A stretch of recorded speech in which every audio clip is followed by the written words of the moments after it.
someone set him free. Did the evidence of a brutal strangling put him away? Was knotted very tightly around her neck.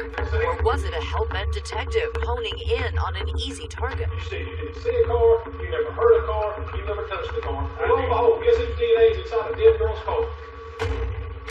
Tonight, one woman's crusade to prove his innocence. People just lost track of who was doing what. Lost track in a high-profile murder case?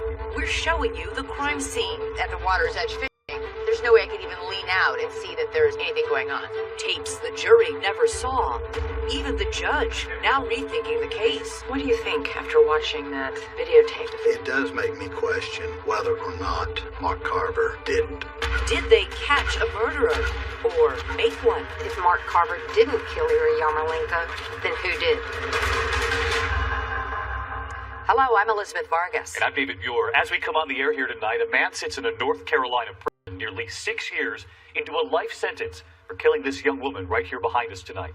But just like that hit documentary series, Making a Murderer, questions are now being raised. Is an innocent man behind bars? Just yesterday, Mark Carver's lawyer filed a motion to have his conviction overturned, to start fresh with a new trial.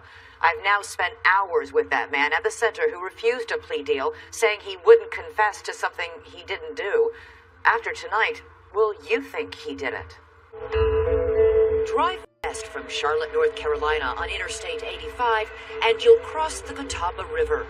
Wide and placid, it's a big draw for recreational boaters and sportsmen. In close but separate locations on the river's wooded banks, two people arrive here on the morning of May 5th, 2008. They could not be more different. One is a 20-year-old student from nearby UNC Charlotte, Ira Yarmolenko, a musician, a photographer, a poet. We, as women, as children. An outdoorsy type who loves nature. Ooh. She really enjoyed the beauty of nature. She tried to find it everywhere. Pavel is Ira's brother. Why do you think your sister drove to the river that day? I think that she was looking for a pretty spot to take pictures at. Ira is originally from the Ukraine, immigrating here with her family when she was just 7 years old. The other person on the river that day, 39-year-old Mark Carver. He's just down the road in nearby Gastonia, a dirt road which bears his family name, lined with modest dwellings which house his relatives. Carver was a very simple person. His family lived out in the country, didn't have much education, could not read very well, cannot write very well. Unlike Ira, Mark has never been to college. In fact, he's never gone to high school. After years of working in the local cotton mills, he now spends his day here at this fishing hole on the Catawba, where he casts away his troubles, often with this man, his cousin Neil Cassida. Robin Carver is Mark's sister-in-law.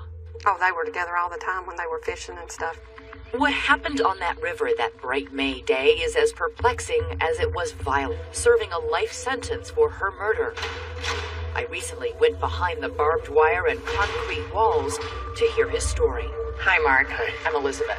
Nice to meet you. Why don't you have a seat? Okay. How long have you been in this prison, Mark? 5 years. There is no question that what happened to Ira that day was terrible and tragic.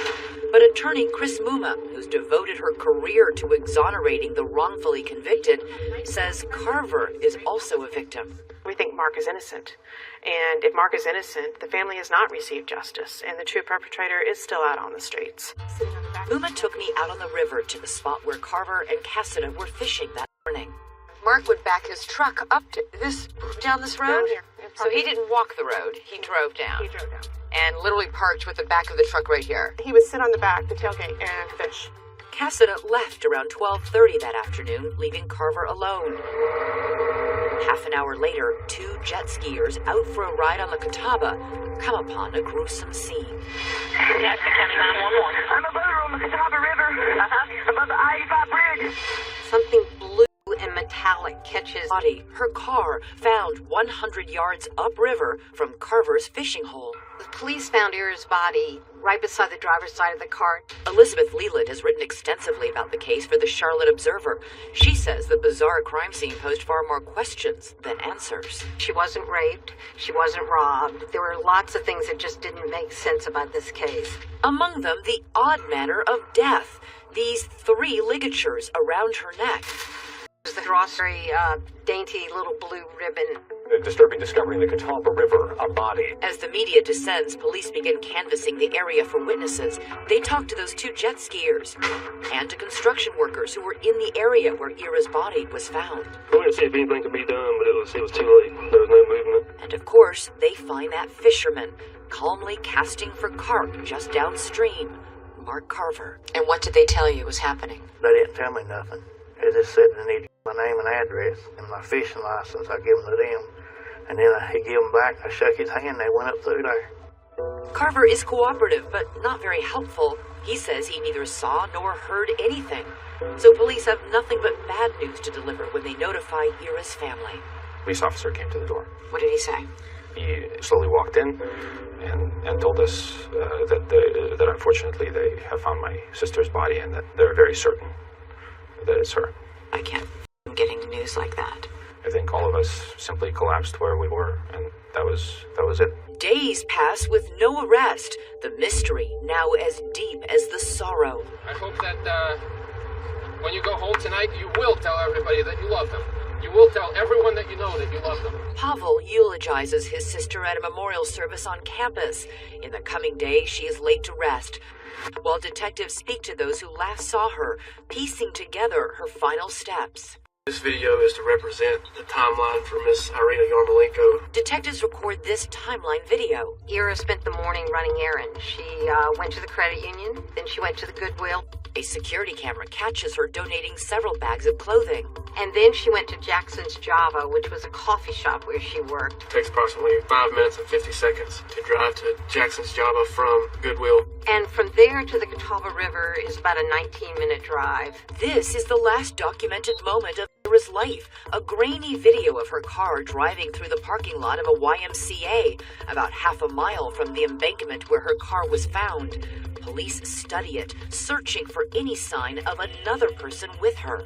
But the video is so unclear, police can't tell, so they pursue the theory that Ira must have met her killer out on the river. If someone approached her that she didn't know, would she have had her defenses up? Unfortunately for her, I think she was much more of an outgoing type of person. The person who would trust people she didn't know. I think so, yeah. With the search for the killer dragging on for weeks and then months, public pressure on the police to solve the crime mounts. We were tormented by this search. We thought of it more or less constantly. So police bring Mark Carver back in and start to do some fishing of their own. Do you know what DNA is? Are they about to find a murderer or make one? Everybody was just in shock. We just couldn't believe it was happening. Stay with us. 2020 continues.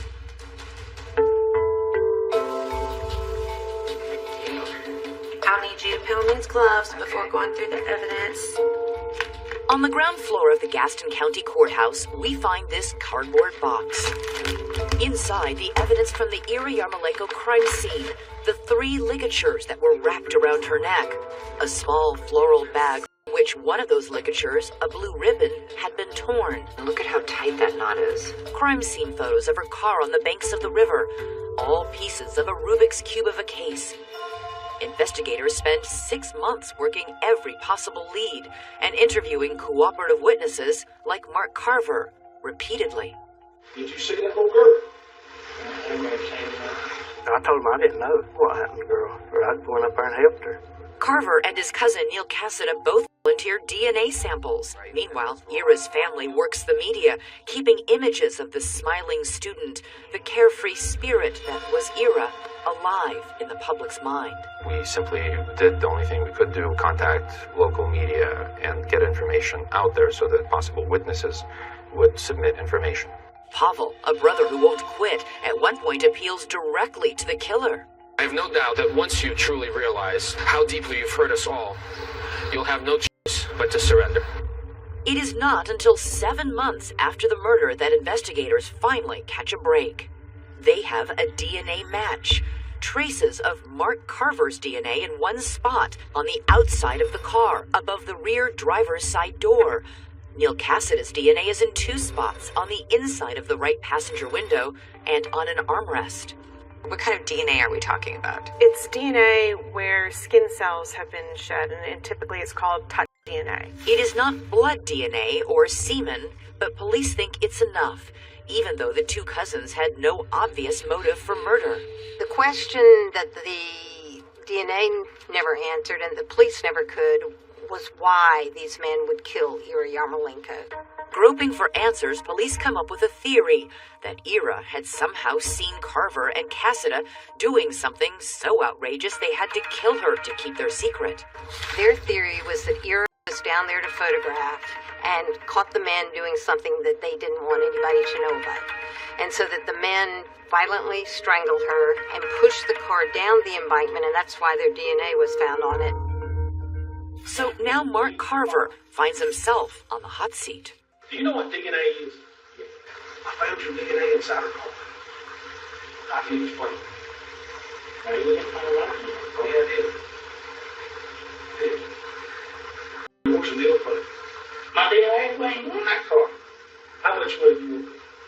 I bet you $1 million, Dane. My DNA ain't in that car. I didn't know that car was digging up there. Hey, mine. I can't help it, but I didn't do it. You said you didn't see a car, you never heard a car, you never touched a car. Lo and behold, guess whose DNA's inside a dead girl's car? Over and over again, you keep telling the police, we didn't touch the car. I told them, but they didn't believe nothing we told them. In fact, during that hour-long interrogation, Carver denies seeing Ira or touching her car more than 50 times. I'm telling you the truth. When the interview finally wraps up, police allow Carver and his cousin Neil Cassida to go home. But Neil's daughter Amy says the writing was on the wall. He walked in and he was like, they're trying to pin this on me. Did he tell you what they said to him? Well, they were saying that they knew he did it. He just needed to confess it. 2 days later, before sunrise, police show up to arrest the men. They haul them back in and give them one last chance to confess. All right, Neil, we got a few procedural things to do real quick. This is Neil Cassida. Y'all barking the wrong tree.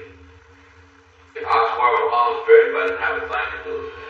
No confession, no matter. Police charge Mark Carver and Neil Cassida with her murder. The two men are charged with first-degree murder, even though Neil Cassida had already passed a polygraph. The men appear stunned and confused at their arraignment the following day. Like, everybody was just in shock. We just couldn't believe it was happening. We do not want to go to trial until we have all the evidence. The man leading the charge against Carver and Cassida is Gaston County District Attorney Locke Bell. But it is a slow charge, even after the men make bail. Neil Cassida's family greeted him inside the Gaston County Jail tonight. No comment, please. Police continue to test and eliminate 8 other suspects. 2 years pass before prosecutors bring the case to trial. Then, on the eve of the opening arguments in Neil Cassida's case, a shocking development. It was Sunday morning. The trial started on Monday. He was in the kitchen, and he told my mom, I'm having a little trouble breathing, and he just fell over. Neil Cassida never gets his day in court. Neil Cassida died in his Mount Holly home Sunday morning. Those 2 years was very hard on him. He was so worried that he was going to prison for something he didn't do. Even with one of the defendants dead, the state pushes forward with the prosecution of the other, Mark Carver, who at the time hires local defense attorney Brent Ratchford. Before the trial, Carver is offered the deal of a lifetime, plead guilty to second-degree murder, and spend just 4 to 8 years in prison. Ratchford thought the deal was a strong statement about the state's weak case. I'd never gotten such a low offer. He turned it down without batting an eye. I'm not going to plead guilty for something I didn't do. You'd rather spend the rest of your life in prison? Yeah. Mark Carver walked calmly into court. In March 2011, Carver's legal reckoning finally arrives. He's upbeat and feeling good. He's innocent, so we're ready for our day. At trial, prosecutors build their case on 3 key pieces of evidence. The first, Carver's proximity to the crime scene. If he were less than 100 yards from where Ira was killed, prosecutors argue his claim that he heard nothing that day can't be true. Detectives testify about an experiment they conducted on the river. One detective stood where Carver was fishing, another where Ira was. According to testimony, they spoke in normal voices and could hear each other. We had a lot of issue with that, but it was allowed to come in anyway. The second piece of evidence is that touch DNA found on Ira's car that matched Mark Carver. Prosecutors say it proves he touched the car and therefore must have been at the crime scene. And to drive that point home, the state has an ace in the hole. A moment from that interrogation where Carver police testify, gave himself away. I believe the words he used was a little thing or a little... Detective William Terry was also in the room during that interrogation. He said that she came up to him about right here. The gotcha moment was when the police detective was recounting the interrogation and said that Mark Carver knew that Ira was little. That moment is crucial. Carver had always said he had never seen Ira, so prosecutors asked how could he know how tall she was unless he was lying. The very first thing I thought of was, they got you. Judge Timothy Kincaid presided over Carver's murder trial. That's what did it for you? That was the turning point of that trial for me. And with that, the prosecution rested its case. Everyone was then sort of on the edge of their chairs waiting for the defense to present a case. But to the shock of Carver's family, Ratchford decides the state's case is so weak, he will present no witnesses or evidence for the defense. They could not explain how the crime occurred. Based on that, the jury's not going to be convinced beyond a reasonable doubt. They told us no way that they were going to be convicted. They're wrong. It takes the jury just a few hours to return with a verdict, guilty of first-degree murder. When I heard that verdict come down, I couldn't breathe. I was like, oh my God, they got it wrong. Judge Kincaid sentences Carver to life in prison, but while his cell door slams shut, another investigation is just beginning.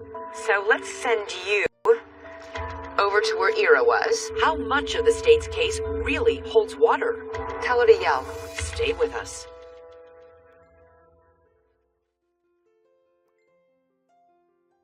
Greatly have Taylor is innocent. Chris Muma gets people out of prison. Her organization, the North Carolina Center on Actual Innocence, has had a hand in overturning 19 convictions. The point at which I really thought maybe there was something to this case was finding out that Chris Muma was involved. And I thank you so much. Muma takes on only 2% of the clients who approach her. In 2013, she agreed to make Mark Carver's fight her own. You rarely take these. You picked Mark's case. Why? The bottom line is there a valid question mark, and is there a way to get the answer? Mark's case met all the criteria for us. And if anyone ever needed a sharp legal mind in his corner, it is Mark Carver. Muma argues he was easily manipulated by police because of his limited education. Is it hard for you to read and write? Yeah, I can read a little bit, but I can't write. I'm literate. You really had to go all the way up the hill. One of the first problems Muma noticed in the case was that the killers were, she believes, physically incapable of killing. There's all kinds of things that don't fit together. It doesn't fit together that two men who are so limited in their physical ability could do this to a young, vibrant, strong girl. Neil had a terrible heart condition. His family said he couldn't walk 20 feet without becoming winded. Mark Carver has carpal tunnel in his hands. He says he can't even hold a plate for long without dropping it. Those years working in a cotton mill had left Carver disabled. He showed us the scars on his arms from multiple surgeries. So how does that affect what you can do and what you can't do? I can't grab nothing, hold it for a long time. Can you button your cuff back up? Yeah, just take me a minute. I'll get it in a minute. You have to give me time. Okay. Could these hands throttle someone to death? And even if Carver had killed Ira for reasons unknown, why on earth would he stay at the scene? It doesn't make sense. Who's going to kill someone and then go right back to fishing? Muma also points to this man who asked us not to reveal his identity. He was on the Catawba River that day and even spoke to Mark Carver around 2 p.m. in that crucial period after Ira was killed and before police questioned Mark Carver. We talked about fishing and talked about his family. We had a good conversation for about 30-35 minutes. But most importantly, this man says he didn't notice anything about Carver that suggested he had just been through a homicidal struggle. Mr. Carver wasn't muddy, he wasn't wet, he had no scratches on him. He was just as normal as anybody could be normal, just sitting on the back of his SUV fishing. Muma thinks this man's testimony could have been important at Carver's trial, but he was never called to testify. Instead, the jury heard from that detective who described the sound experiment police conducted on the river, trying to disprove Carver's claim that he heard nothing. We recreated that experiment for ourselves. So let's send you over to where Ira was. Okay. I'm going to stay here where Mark was. Okay. And we're going to have you talk. Remember, on the stand, the detective said he spoke in a normal voice and could still be heard from the fishing hole. Can you hear me? Can you hear me? I don't hear anything. Can you hear me? Did they do it yet? Let's Tell her to yell. Can you hear me? Now I hear her. Can you hear me? I can hear you! You cannot hear each other talking at a normal voice. You can't hear each other talking when you raise your voice several levels, and that's what I did with you. You shouted as loud as you could. I did shout as loud as I could. Of course, the jurors never saw an experiment like this. They just heard the detective's testimony about it. And this isn't the only time Muma thinks that the detective's testimony may have misled the jury. He said that she was, I believe the words he used was a little thing. Remember that bombshell moment when he described how Carver seemed to know Ira's height, even though he claimed never to have seen her? He said that she came up to him about right here. Muma says you need to look at the actual video, which was never played in court, and understand that police were interrogating a man with an IQ of 61 and had no idea what he was up against. If you look at the full interrogation, the detective was asking Mark to tell him about Ira. In fact, it is the detective interrogating Mark who calls Ira little, and then encourages him to describe her even though he's already said over and over he's never seen her.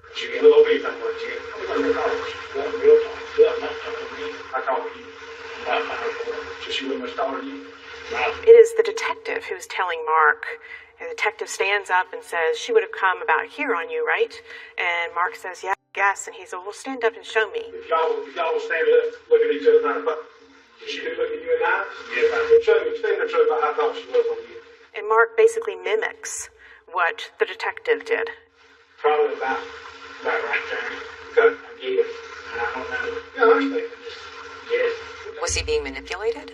I think it was manipulative to present that at trial without clarification. And I think it was error for the defense to not challenge that. Again, jurors in the case never saw this video. They just heard the detective describe it. Judge Timothy Kincaid, who presided over the case, also found the detective's trial testimony persuasive, but he'd never seen the tape either. You never saw the little girl again? This is the actual interrogation. Never saw her? She get a little bit like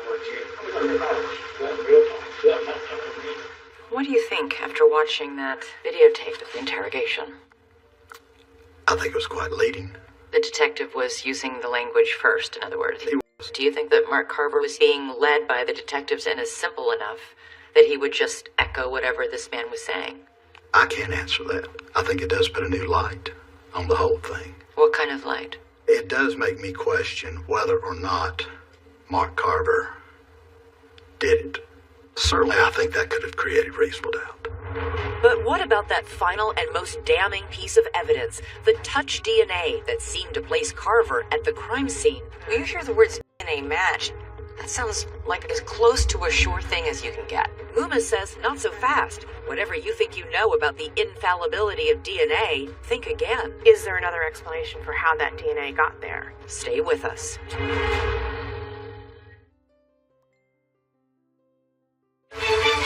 Now 2020 continues.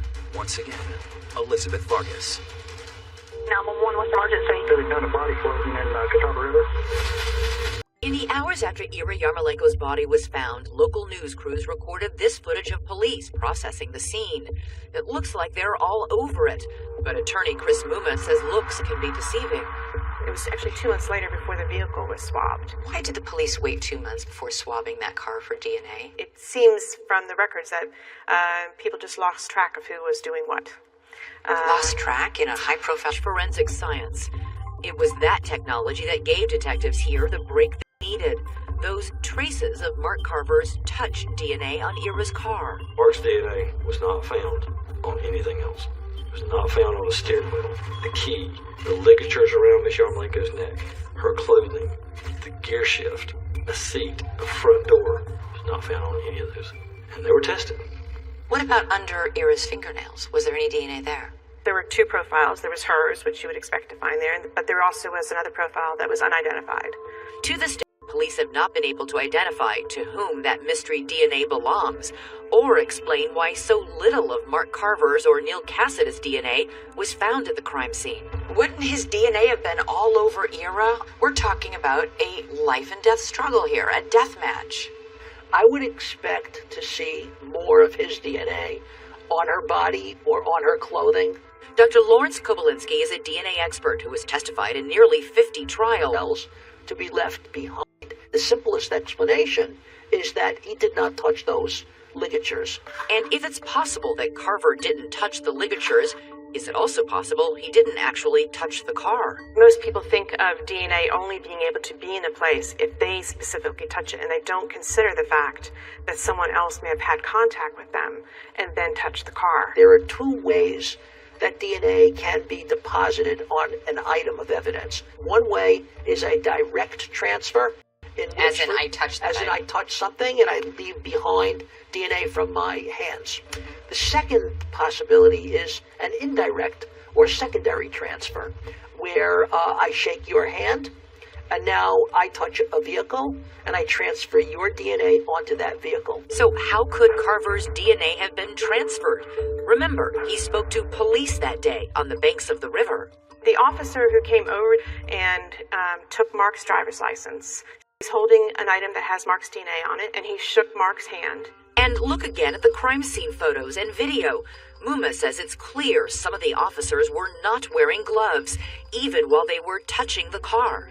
They're touching the inside of the car, they're touching the outside of the car, they're touching the doors, the handles, so it's contaminated. This officer even appears to lean on the car door. And something else is startling. While reviewing the video shot at the crime scene that day, we came across this footage.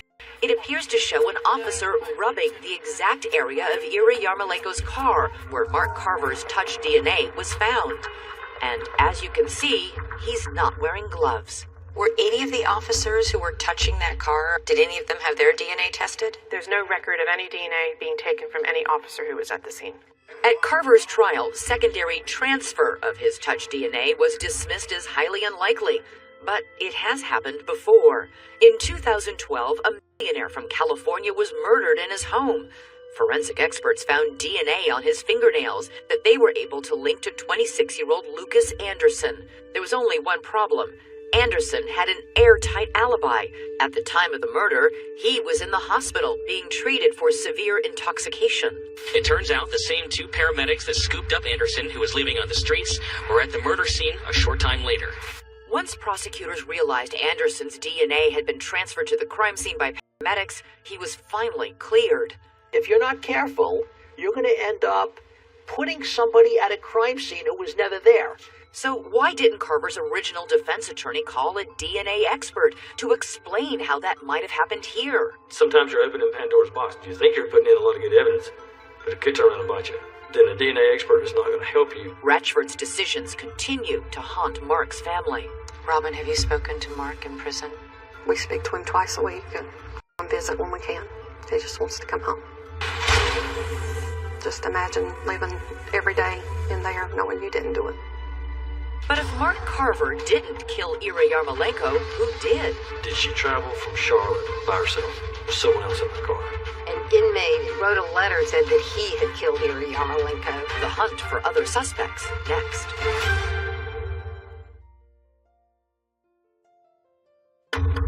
Ever since the day 20-year-old Ira Yarmolenko's bright life was cut short, Mark Carver's answers have been the same.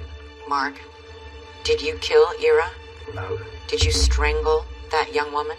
No. I didn't even see her. There's some saying about how a lie has a short life, but the truth lives on forever. He's never wavered. What does that tell you?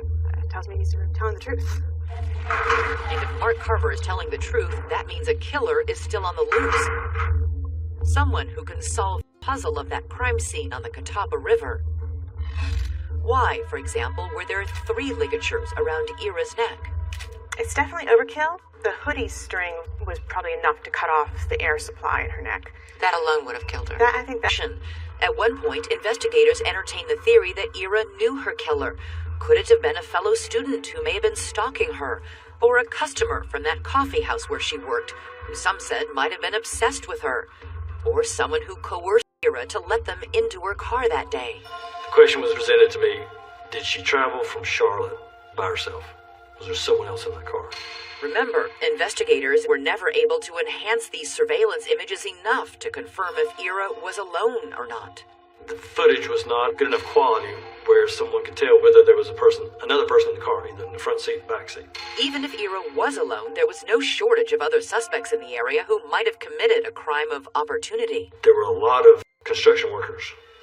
There's a lot of traffic, a lot of people traffic. Ample opportunity for her to come in contact with someone that was totally unknown to her. Last, but perhaps most bizarre, a confession that came early in the case. An inmate in the Mecklenburg County Jail. The case of a murdered UNC Charlotte student Wrote a letter to one of our local news anchors and said that he had killed Ira Yarmolenko. Police talked to the self-proclaimed killer, even tested his DNA, but determined his confession was just a strange way to meet a local celebrity. And they believe that he was infatuated with the news anchor and saw this as a way of getting a chance to talk with her. Was there any sign that he... Chris Muma says the only way to resolve the questions surrounding Mark Carver's guilt is for the district attorney to release the DNA evidence to be re-examined. The district attorney in this case has opposed you every step of the way.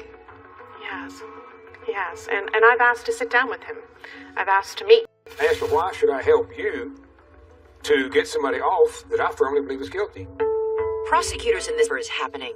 There's another way to look at this. If we do believe in secondary transfer, we have to start thinking about secondary transfer of both. But Carver is adamant his only crime is being a gullible fisherman in the wrong place at the wrong time. Why do you think police were so focused on you? Because they just wanted somebody to take out for it, and they didn't care who done it. I think they thought they were easy targets. Because? They were uneducated. They wasn't highly sophisticated. They were real simple. Poor, pretty poor. Yeah, pretty poor. As of tonight, there is another powerful voice suggesting Carver's case should get another look. Someone that might surprise you. The trial judge, Timothy Kincaid. Part of a district attorney's oath is to do justice. And if that's what justice requires, that's what you got to do. When we come back, what happened just yesterday that could set Mark Carver free? And what Ira's family has to say about it. Stay with us. It's been nearly 6 years since Mark Carver was convicted of Ira Yarmolenko's murder. His original defense attorney stands by his handling of the case, but has been haunted by it ever since. This is the one trial in 20 years that I have lost sleep over. Carver is innocent. I would love to get a second chance. A second chance for Mark Carver. That's what Chris Muma hopes she can deliver.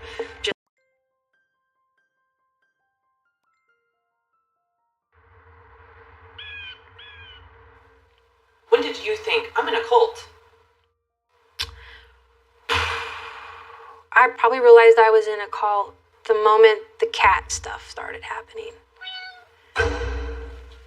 The message Cheryl would give about these cats were they were of God, and that we were to care for them with the utmost care and love and attention. And if we save these cats today, we will be saved in the day of Armageddon or the apocalypse.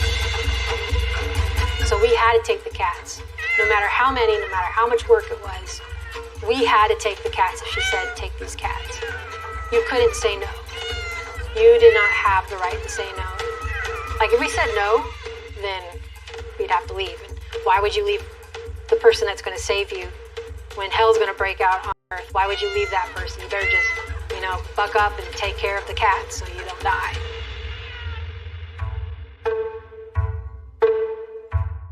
This is a story about family, faith, and felines. In the Pacific Northwest, a Pentecostal-style preacher. How deep has the covenant cut in your hearts? Manipulates her followers' emotions. The words she uses, the pulpit that she uses to draw people into her web. That's dangerous. How come I was such an idiot? Embraces bizarre beliefs. Behold, the bride is crossed, as she is unveiled to come forth into her power. She went from being a woman of God to a nutcase. Our homes were filled with cats. Cats, cats, cats, cats, cats. And moves to silence her doubters. One violent move, one severe cut, and Jesus' head snaps. She pounded it in my head that he'd gotta go. Cheryl wanted Mark killed. Remember, always think like Satan if you want to figure stuff out. I think once you start down the path of evil, there's no end to it.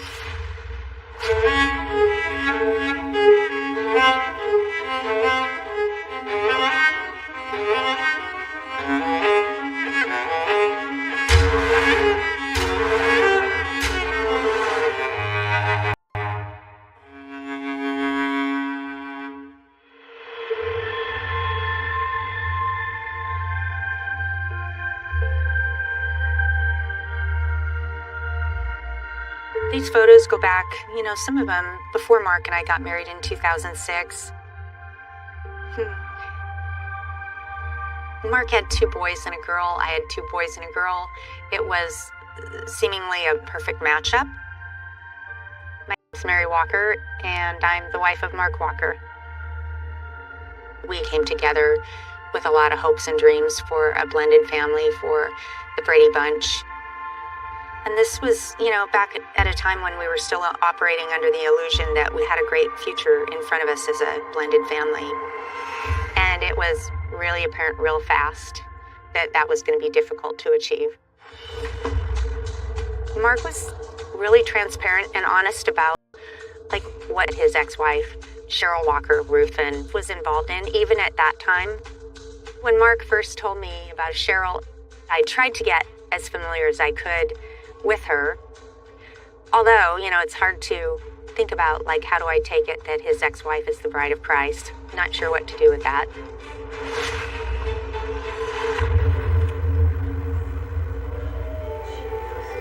Behold the bride. Cheryl Walker Ruffin is a Pentecostal-style preacher based out of Bellingham, Washington. Her charismatic fire and brimstone-style preaching has attracted around 200 followers, and she's gained a reputation for pushing the boundaries of traditional faith.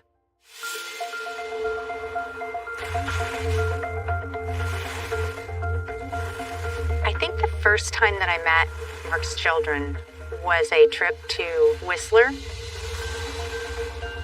We took Mark's 3 children and my 3 children, and then a friend.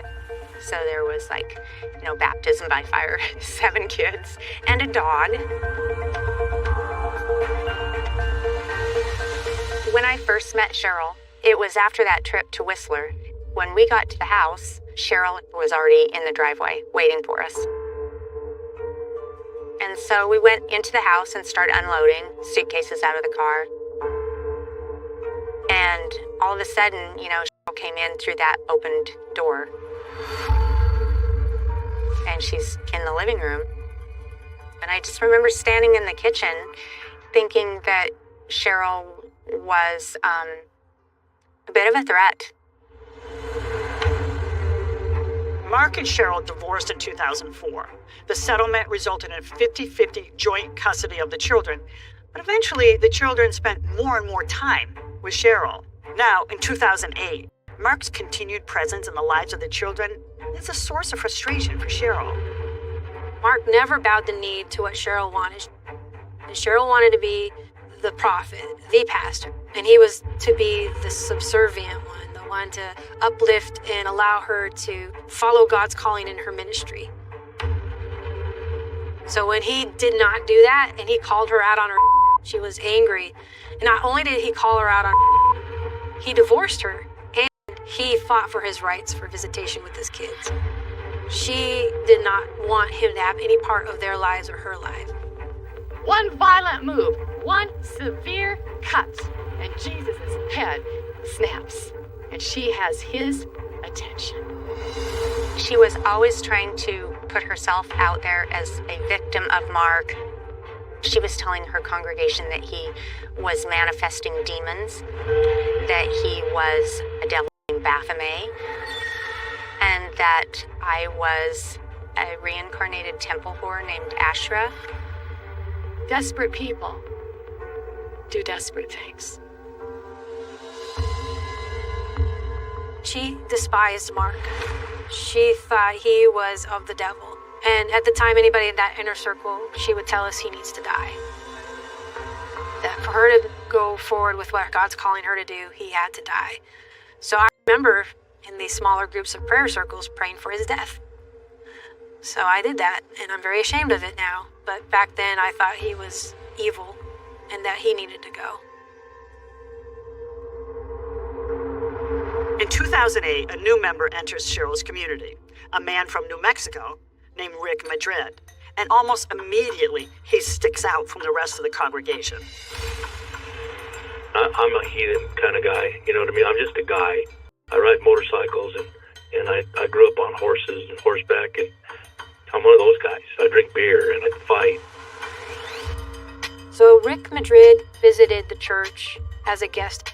And Cheryl was on him really quick, love bombing him, prophesying over these great prophecies.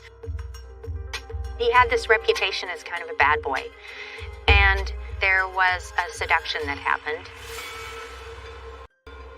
She's nice looking, so there was a physical attraction as well as, this good girl that she proclaimed to be. And when her and I would be together, when we were together, I would have visions. And there was some weird stuff going on. There was times where her and I we were making love, and I'd close my eyes, and we were floating down a river, and we were going under the water and in and out, down waterfalls. She got stronger and stronger the longer I was with her. She is something. I don't know what that is, but she is something. He was seduced by her, and he ended up moving up to Bellingham, moved into the home, and then they married. Everybody would walk around the church and proclaim how Mark is going to die. How she explained it was a spiritual thing. And I was the new spiritual father and the spiritual husband. I really thought that he was just going to follow her dead. I really did. She had told me constantly that Mark was supposed to die. And then he wasn't dying. And it was getting to her. It was bugging her bad.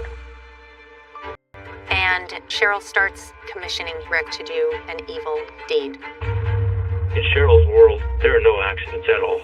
So she pounded it in my head that he's got to go. What will you do to attract my attention? How will I sort your prayers from all the others? You never said no to the prophet. Never. And Cheryl wanted Mark killed. Literally, she pounded it in my head that he's got to go. She went and bought an AR-15. We shot and shot and shot. We shot 1,000 rounds probably. And then it was little questions like, so how far is that over there? So then I'd shoot it. Well, how about that one over there? Can you hit that one? So it was going farther and farther, right? Mark and I lived here for 10 years.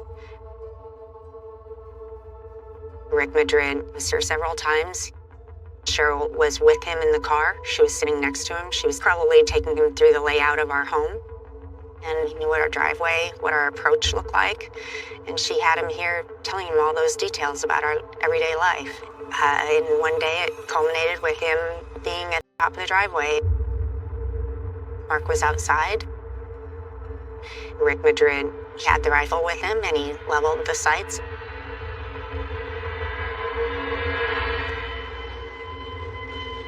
So I went down there one day, and I sat down the road from his house. Him and his wife are outside, and I was in the pickup. I had him in the scope. And he had the rifle with him, and he leveled the sights, and he had Mark in his sights.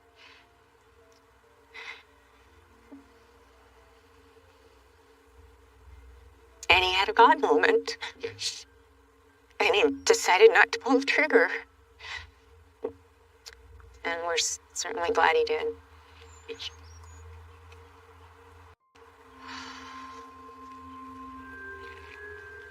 I'm very grateful. My name is Mark Walker, and I am the father of 3 children that are in a cult. And my ex-wife is the leader of that cult. I didn't know at the time that Cheryl was saying that I was the devil. I didn't know at the time that she was telling everybody in the cult to pray for my death. I didn't know at the time that she was going around and having my kids talk about different ways to kill me. My own children,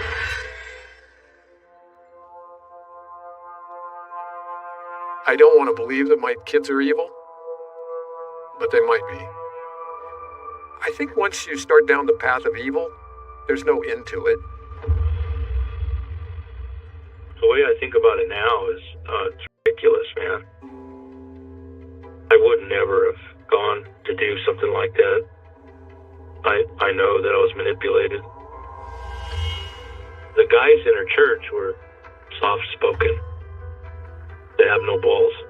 They're not men. And then when she met me, I was different. So she kind of had an idea of the kind of guy I am. I think she had planned it all along. What do you think stopped you? Had to be God. When I put the rifle down and I drove away, I just knew that God had intervened. Now, there's something to keep in mind. Mark did not learn about this attempt on his life for several years, and he never reported it to the police. So any fallout about this alleged murder plot, at this point, it's just between Cheryl and Rick. When I went home, I said, if Mark Walker is supposed to die, why did God just intervene and save his life? Explain that to me, Prophet. Well, you're more full than a Christmas turkey, I told her. But I could have easily taken him out. And because I didn't, Cheryl threw me out. If there ever was time of criticism against Cheryl, she would nip it in the bud as fast as she could. She publicly humiliated people all the time. If you spoke illy about her and she found out, she would admonish you in front of everybody and embarrass you. I watched her humiliate men in front of their wives by making false accusations.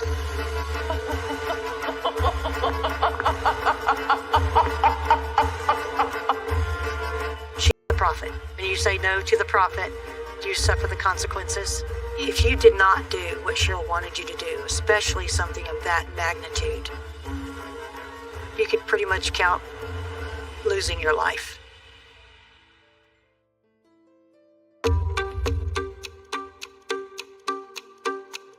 I met Cheryl in Spokane, Washington. My mom told me that I should go meet this gal that was working at Nordstrom's. She was attractive, friendly, charismatic, so I asked her out. We only dated 6 months before we were married. I was 23. I didn't understand who she was and what she was thinking, and I didn't date her long enough to figure that out. 10 months after we were married, we had our first child. We had Colin first. 3 years later, we had Landon. 6 years later, we had Olivia. I felt like it was my responsibility to stay married and figure out how to make it work. I was raised in a very conservative Christian family, and I always wanted to go to church, and Cheryl wasn't into church until she found Gates of Praise. At Gates of Praise, you would see things like people speaking in tongues, people doing exorcisms, taking demons out of people, things that I wasn't used to. When Mark met Cheryl, she didn't seem particularly interested in religion, which is curious. In some ways, her discovery of Gates of Praise and the time she spent there is the origin story of a cult leader. Gates of Praise was led by Debbie Lynch, and Cheryl was very attracted to her preaching. He's looking for the leaders that will say, I need to cross over. They became very, very close to the point of, I would say it's almost like an affair. I don't know if they were ever physical. There's a question that I don't know the answer to. But Debbie made her kind of like an associate pastor, and she loved that position of leadership. My time, people. You're either going to love me or hate me, but you better have an opinion by the end of this night. Amen? Listening to her sermons, it's clear that Cheryl relished the attention of her congregants and found her power to be intoxicating. In 2001, she split with Debbie Lynch and established her own small church called Freedom Fire Ministries. Cheryl had no training to be a pastor. She'd never read the Bible, barely. The purpose of all demonic soul ties is to bring you under that spiritual canopy of authority. It made no sense whatsoever. So here's the godly soul tie, here's the ungodly soul tie. The ungodly will buddy up to the godly soul tie, and all of a sudden I will start manifesting symptoms of cancer. But I guess if you say enough things over and over again, something will come true, and people believed that she was a prophet of God. When I came into the ministry, it definitely was mainstream Christianity. And then as she began introducing these different religions, well, the diehards believed Cheryl was this prophet of God. And it wasn't Cheryl telling us to include these other religions, it was God telling us through Cheryl. And the people that sit within the temples and the sanctuaries will not be held captive anymore by your hands. She really was the joy in the center of this congregation. People wanted to be close to her. She was enigmatic, charismatic. She had a knack of reading people in the moment they met. In the beginning, it was a place that you wanted to go because you felt that freedom, you felt that warmth, you felt that acceptance. Come into the place where you can taste of what was and what is to be, that you walk in the wisdom of all ages. As time progressed, we started getting into Catholic mysticism. We got into Egyptian alchemy, and then it was paganism and Wiccan and Mother Earth and chakras and crystals. There was a lot of talk about the end times. There was definitely this sense of dread, and something bad was about to happen. And we had, our only salvation was following Cheryl. I didn't believe in what she was doing, but I wanted to stay close to my children because I was trying to figure out how exactly I could get them out of this thing that they were trapped in. But in a cult situation, you can't have any dissension. So anybody that doesn't believe has to be separated and culled from the group. She decided, well, I'll use the police to get rid of Mark. Cheryl accused me of pushing her. I didn't touch Cheryl. I spent a night in jail.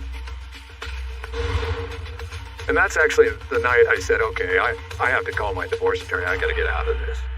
Whatcom County dropped the charges against Mark because there was no evidence to support Cheryl's claim he was violent. Even so, it appears Cheryl has cunningly manipulated the criminal justice system to get the result she desired.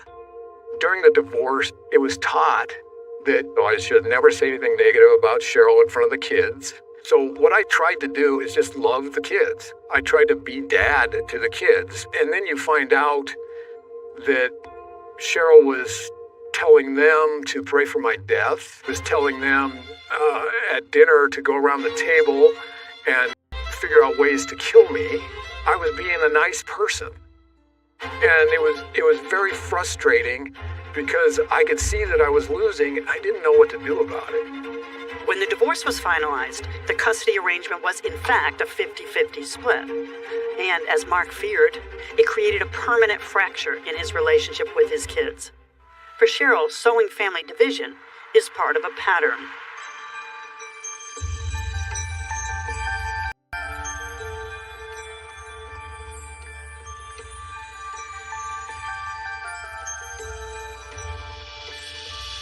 I was a churchgoer in North Vancouver, and that's where I first met my wife. We got along famously. The first 3 years of our marriage, we did almost everything together. But in 2002, things took a bit of a turn. That's when I was first informed about Freedom Fire Ministries and Cheryl. She just announced that she and her friend had been going there for some time. I was quite surprised by that because I worked 2 out of 3 Sundays. And on the Sundays that I was off, we were going to our church as though nothing was going on. And then, one day she just outright said that she was going to a place across the border and she wanted me to come. From the moment I said I would go, the demeanor of my wife and her attitude towards me changed. Like, total turnaround. All of a sudden, she was in love with me again. What makes your covenant cut a full circumcised heart? Cheryl would literally have everybody, totally focused on her. Every word. No fruits. They can't even sustain themselves, yet pour into somebody else. How come, people? That was her favorite thing. Come on, people. How much would you cast in, people? On one occasion, I was there, and she had a pitcher of water and a new box of salt. She walks up to it, pours the salt into the water, stirs it up, and says, I need everybody to come up and drink of this salt water to purify, our souls or something along those lines. I can't help but think back in my mind about the Jonestown experience and how Jim Jones had run many trial runs prior to the poisoning of all his people that had followed him. Jim Jones was a Messianic American cult leader in the 1970s who convinced followers, including women and children, to drink fruit punch laced with cyanide. The mass suicide resulted in the deaths of 900 people, including Jones himself. So this little saltwater communion that Rod observes is incredibly alarming. This was a trial run, and she was taking note of any hesitancies, but I didn't see much of that at all.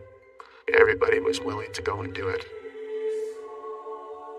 My wife has now been there for at least a year, maybe longer, and my children exposed under this crazy ranting and raving about end times. I could just picture my wife ushering my children up to the Kool-Aid and here, drink. Yeah, I was scared.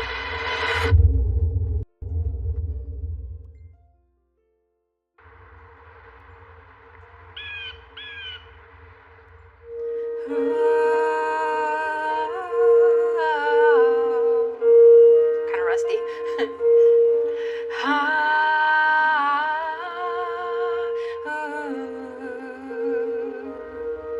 I was born into a Christian home.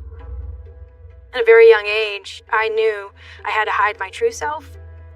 My first crush was on the girl in first grade, and I was in kindergarten. But because of the religious upbringing, I just knew I needed to hide that part of me. It was a time of fear, depression, sorrow. I would constantly be at the altar trying to pray the gay away. When I was 17 years old, I decided I'm going to teach myself to play the piano. I very much felt like everything was spiritual. Everything was from God. So this gift of music was from God. So 2004 came along, and I was 27 years old at the time. I didn't feel like I truly fit into a spot where I could show my gifts in music. And I was looking for something more. I say, God, I'm standing at the crossroads. I've heard the word, Father. Give me the guts to make the choice. When I started attending Cheryl's church, it was lively. There was life. People were joyful and joyous. And my sister Rachel, she joined the ministry at the same time that I did, or quickly thereafter. One Sunday morning, I was sitting at the piano and Cheryl was sitting on the front row. And I just started playing and singing. And when I started singing, Cheryl started to weep and fell to her knees and started praying and crying. She's telling me, you have a gift inside of you. And when you speak to people, they will hear and they will be healed. And I'm like, what? Yes, this is what I want. But this beautiful, eloquent woman is speaking to me of what I dream of. So that connection between us was pretty strong. Cheryl's power as a cult leader includes her ability to identify the needs and desires of others. But it's what she does with that knowledge that makes her dangerous. I was definitely enamored by Cheryl. As she started drawing me in closer, I was falling in love with her, I guess you could say. One evening, she invited me to meet her at our church. We're in the church at the altar. It's just us. The lights are low. I went down to kneel next to her. And she turns to me and says, it's time for you and I to go into covenant. Meaning not necessarily like a marriage, but like being one with the other person. You trust each other, you belong to each other, and you do the work of the Lord together. And she said, for us to be in covenant, we have to kiss. So there on that altar floor, I went in 110%, and I kissed her.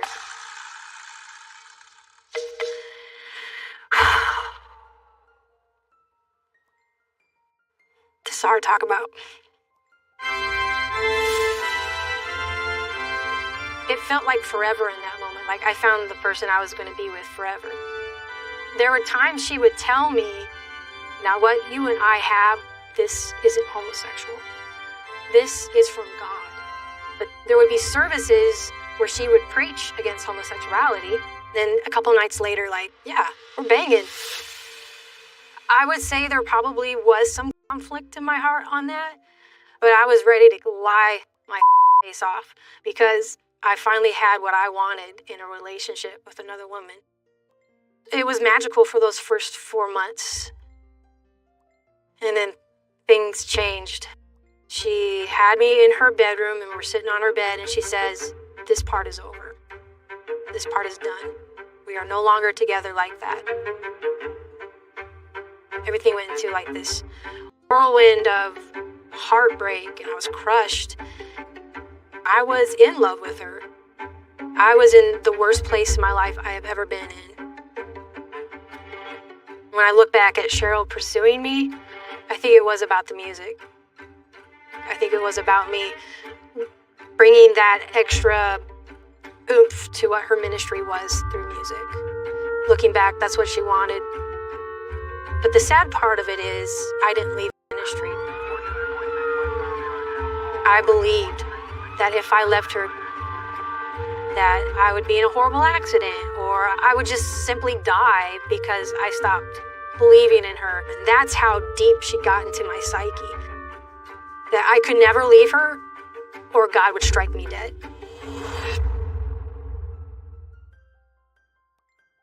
I'd like you to tell me what you hear.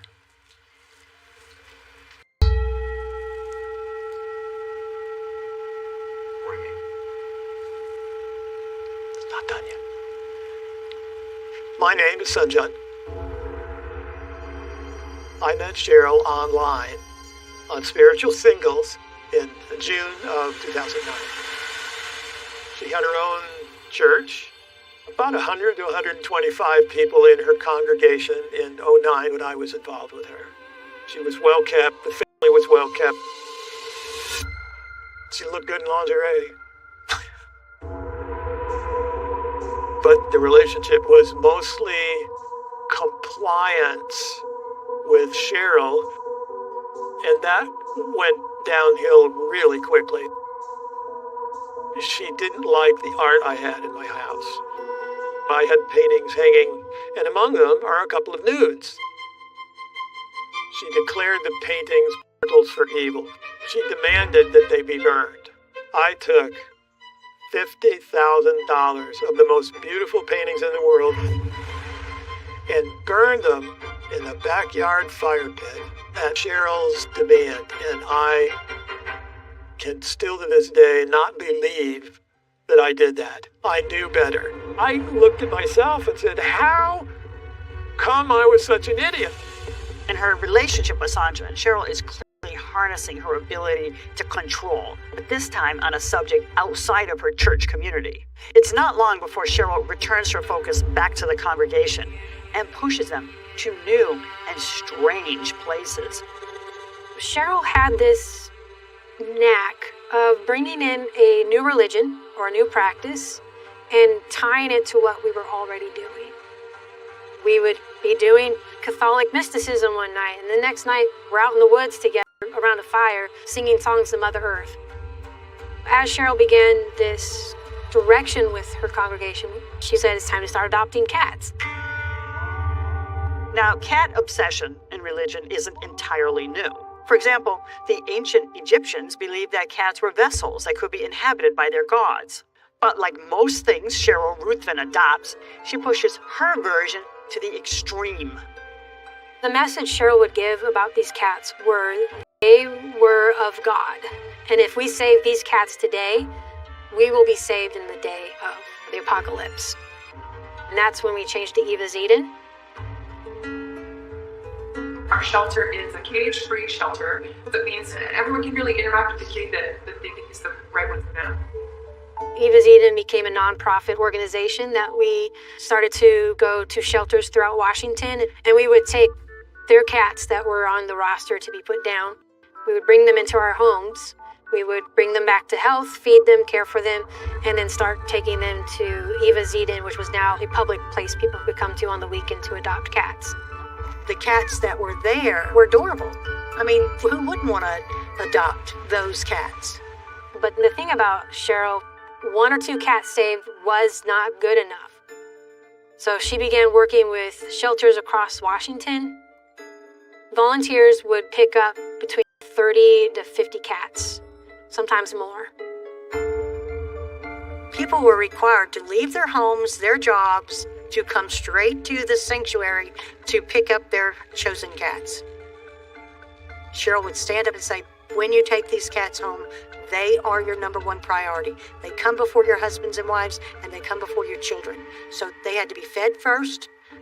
All their areas had to be clean and spotless before you could even have breakfast and get your children off for school. And then she made it a competition. She would say, well, they've got 35. Why can't y'all step up? Y'all need to step up. You have 20 cats in one room, and the other 25 roaming your house. We had litter boxes literally in our living room, our dining room. It was disgusting. You could never keep the litter boxes clean. Have you ever smelt of a litter box that had been cleaned in days or weeks? Well, multiply that about 100 times, and that's what your house smells like. I was pretty much a basket case. I was short-tempered. I cried a lot. I had a lot of meltdowns. When these cats came, if we said no, Cheryl would publicly humiliate me. I have examples of people being exiled from the church when they disobeyed her. They lost their jobs. They lost their housing. They lost their footing. I can't tell you how. She just had the connections. What's your best? What do you treasure? The cats were important to Cheryl because they were to be the vessels that would save all of us, I guess. The cats would eventually turn into a human. I don't know how to put it in words because it doesn't make sense. She went from being a woman of God. And God is really trying to teach us we love the person, but we don't like the spirits. To a nutcase. Archillian is a death spirit. He's very powerful. And so that's what you're sensing. He's on his way. I would go home and say to my husband, Ricky, I cannot do this. I don't care if she's called a prophet. I don't care if she's the one. I will never put Cheryl over you. And I will never put Cheryl over God.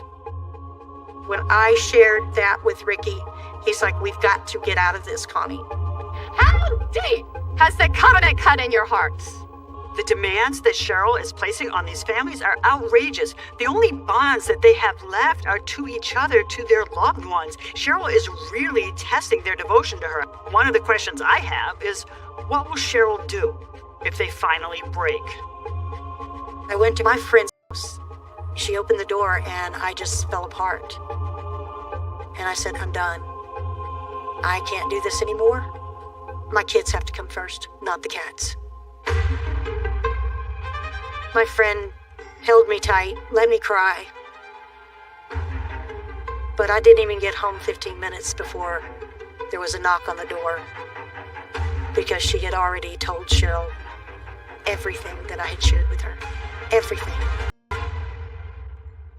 This is evil. You have to have permission for everything. You can't leave. You can't go anywhere. You have to be approved by the prophet. And I knew that Cheryl would publicly humiliate our family, humiliate our children, do things that our kids could possibly never get past. I wasn't willing to let my children be humiliated.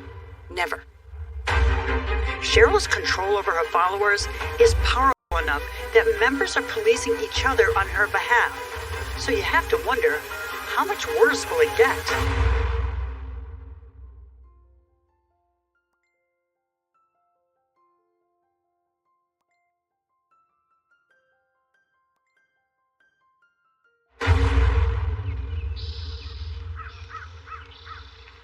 Lots of family photos of just good times through the year. But as we continued to be a family, the anger grew on the part of his children. Their resentment became more and more apparent. I always felt like they were really being used as pawns by Cheryl. Like they were vehicles for her anger toward Mark.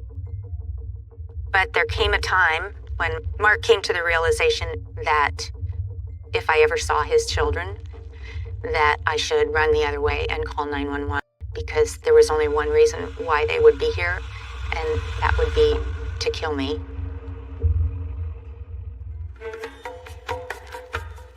You wanna come up here? This is her favorite spot. Ugh. Come on. That's where she loves to lay down and look at her kingdom. I knew I was in a cult about 2007, 2008. There was a point in time where Cheryl shut the doors and no newcomers could come. We became a secret religion. And the cat rescue was a front that we hid behind.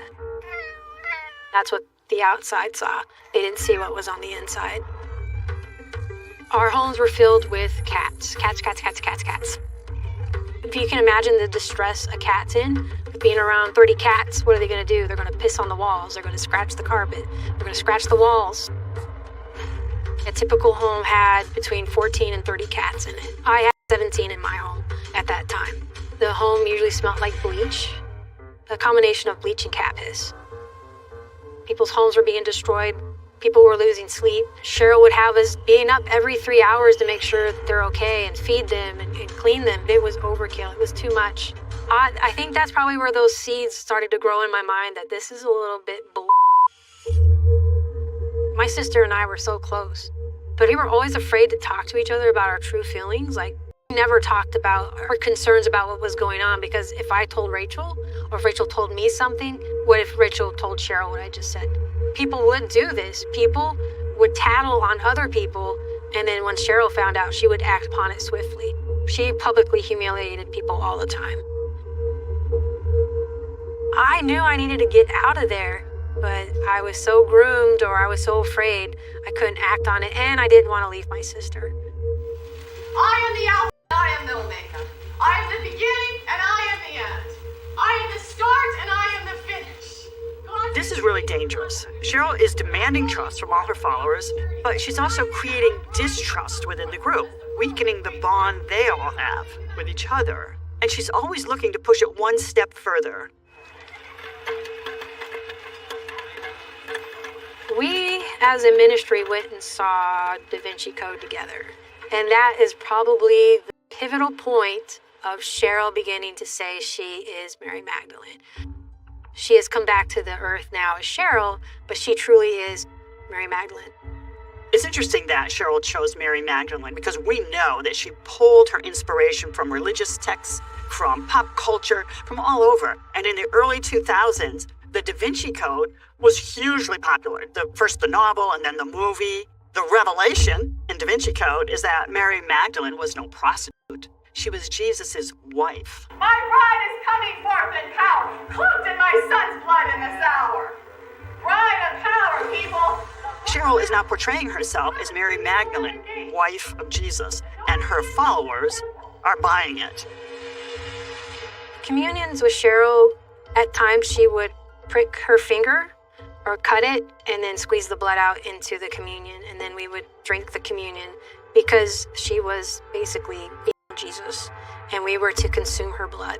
It kind of grossed me out a little bit, but you conform. Everybody does conform, or you pay the price.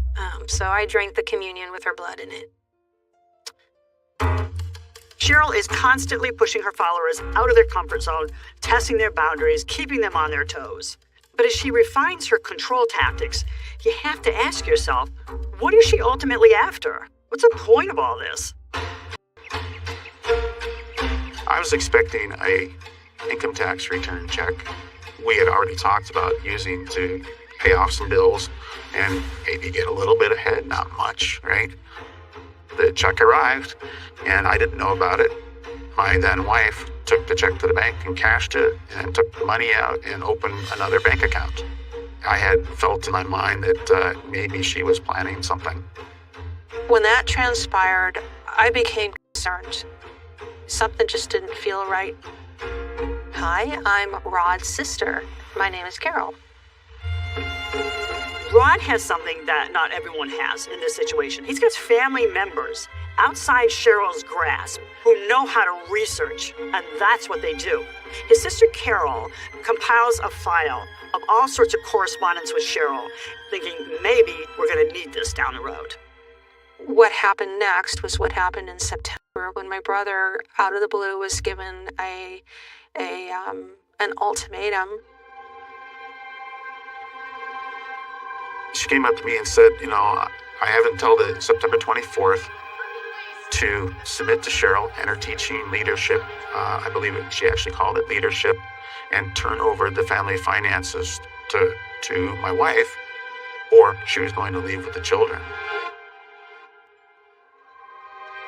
That's stunning that somebody would say something like that to a spouse.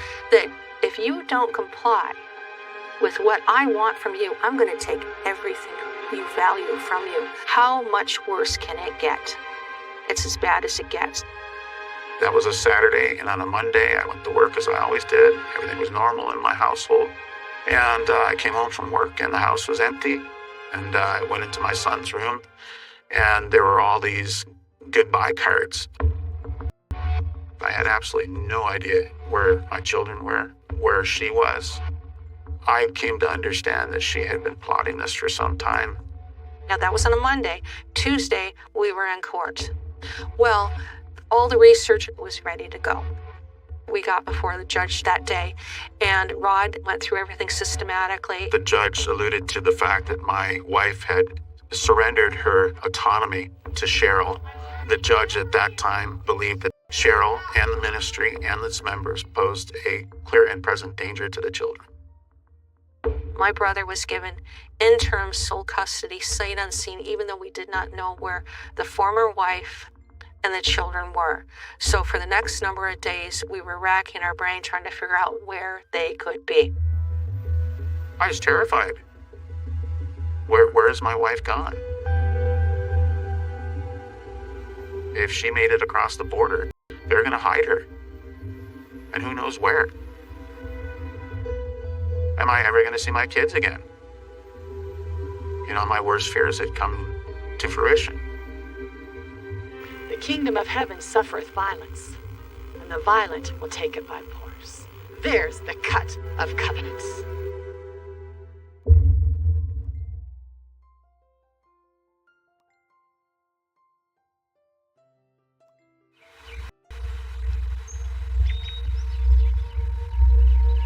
My wife was gone. We still didn't know where she was. They were gone for 8 days, and I received a phone call. And she said she was going to return the children to me because the court had ordered her to do so. So the children are with Rod, and for 6 months, Rod and his wife attended marriage counseling with a minister whose focus was on reconciliation. My wife declared in this counseling that she was no longer going to Freedom Fire, and that she had returned to the church where she and I had met. I ultimately believed that she had left because, 6 months had gone by. Every sign had showed that she was not attending there. We would go to the court and announce that we were forgoing divorce and that we were going to return together as a family. Now, there's another element to this plan. Rod agrees to let the children change their primary address to her house while they look for a new house that the family will eventually move into, and they'll all be back together, reunited. But it doesn't turn out the way Rod expected. I remember her sitting in a lounge chair in her backyard, and I went to talk to her, and she said, I've been going to Freedom Fire the whole time. I've now established status quo with the children here, and I'm keeping them with me. It totally blew my mind. Everything was going in the right direction. My family was about to be restored, and now it was all a dream. I was financially broken, emotionally broken, and I did not have the means to fight. She has deceived him. She's tricked him into getting the kids because she knows that now that the kids, with his consent or with her, it's going to make it that much harder to unwind it and for him to get the kids back. Now, the financial angle to Rod's situation is interesting. It sure seems that Cheryl and his wife intended to shake him down. But if you look more closely, a pattern seems to emerge. It sure looks like Cheryl creates division among her followers and then exploits them for financial gain. Cheryl always spent more than I made, and I made a pretty good living. In the divorce settlement, if you calculate everything that I gave her in that package, it added up to about $750,000. Even though she told the congregation and my children that I wasn't paying child support, that I'd left her destitute. All offerings that we give within our temple are not equal offerings. Our tithes we are commanded to do. Cheryl would just rail into us over and over again, tithe and offerings, tithe and offerings. Give money for this, give money for that. I definitely gave above and beyond. When I did cash out on my ESOP with the company I was with, I had about $100,000 in my pocket, and I would say at least half of it went to Cheryl. But money wasn't truly going to where she said it was going. It was to better enhance her and her family's lives. Cheryl had millions. We barely had thousands. But she wanted everybody's. In 2009, we adopted our 6th kid. That particular year, the Internal Revenue, they were paying adoptive families monies back, especially if you were adopting special needs children. We ended up with the refund being $28,000.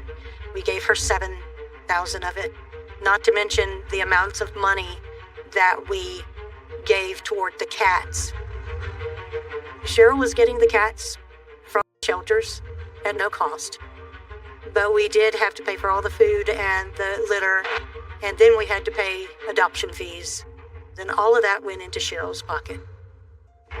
Each cat was no less than $75. And even if you adopted 2, you still didn't really get a break. You still had to pay $150. We would have to buy particular cat food, the particular cat litter, and we had to buy it from Cheryl. Cheryl bought it in lots, and then we were required to buy it from Eva Zedin. It was actually very costly. And, for us to find out later on that the monies that we were giving was going for her to have plastic surgery, breast implants, and increase her woman size or whatever. It hurt me. This is unbelievable. She is a consummate grifter. With 150 followers, each household has at least 20 to 30 cats. It seems like she's making probably hundreds of thousands of dollars off the backs of her followers. It's almost like this twisted parasitic game. Once she has a follower compliant, she's going to extract all the value she can. And the key to compliance is to separate her followers from the people that give them strength. You divide and you conquer. You divide, you conquer. It goes on and on. And the blood came from the mercy seat, and it bubbled and it came down. The sacrifice. You were family until you weren't. She wanted us separated. I think that if she had her way, she would have separated Ricky and I. And Ricky did speak that one time. He's like, I feel like she's trying to tear us apart, and I don't understand why. He says, I believed that she was real in the beginning, but if she's a real true prophet of God, why is she trying to separate us? We were getting phone calls about my father-in-law and how he had been diagnosed with Alzheimer's and how we needed to get home if we wanted to have any time with Dad. And so I know it may sound awful, but we used that, and we didn't let anybody say no. We took a trip.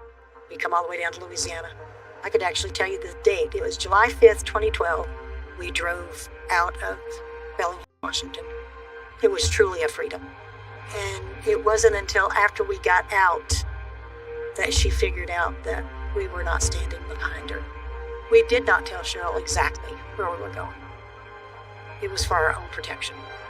I know they still were rough a little bit after we moved to Louisiana, but they weren't as rough as they were in Washington.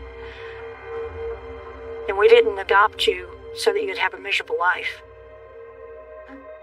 We adopted you so you could have a good life.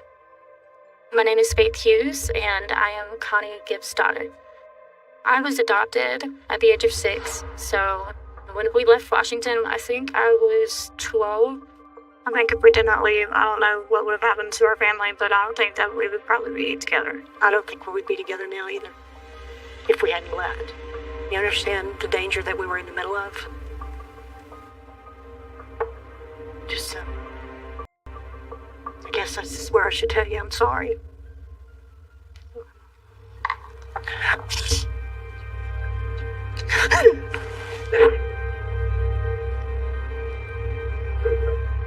When we were down in Louisiana, I was glad that they did them. I wanted friends, and I wanted my family, and I wanted my happiness.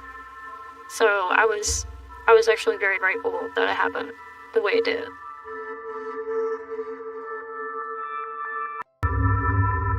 It was Olivia's 18th birthday. I had lunch with her the Wednesday before her birthday, and I told her that I wanted to give her a present and that I wanted to see her on her birthday. And so I was surprised on her birthday when I couldn't get a hold of her and her phone was dead. So then I tried Cheryl's phone and it was dead. And then I tried the boys' phone and they were dead. And so I thought, well, I better go out to the house and see what's going on. I went up to the house. I saw there were no cars in the driveways, and I could see in the window that all the furniture and everything was gone. And I initially rang the doorbell, and then I could see in the door it was completely empty. I was frantic and devastated, and I called my wife, and I was at a loss for what to do. Where could they be? I had no idea what was happening.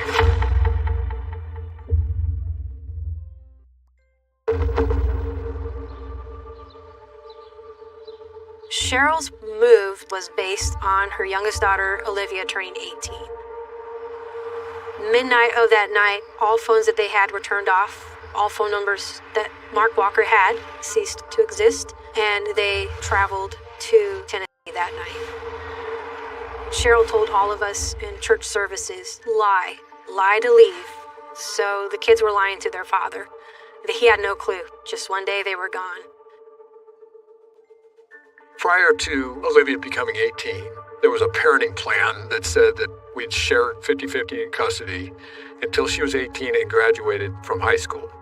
So I then went to the school, and I got to the school, to the counselor, and the counselor said, oh, didn't you know she graduated early, that she graduated a month ago? At that point, I knew that they were gone, and I was never going to see my kids again. I really feel it was because Cheryl wanted to give it to him. She wanted to teach him a lesson that would break his heart in two. She succeeded in doing a very cruel thing to him. It's painful. I mean, it's painful at the time, it's painful now. The question is, what should I do about it, or what could I do about it?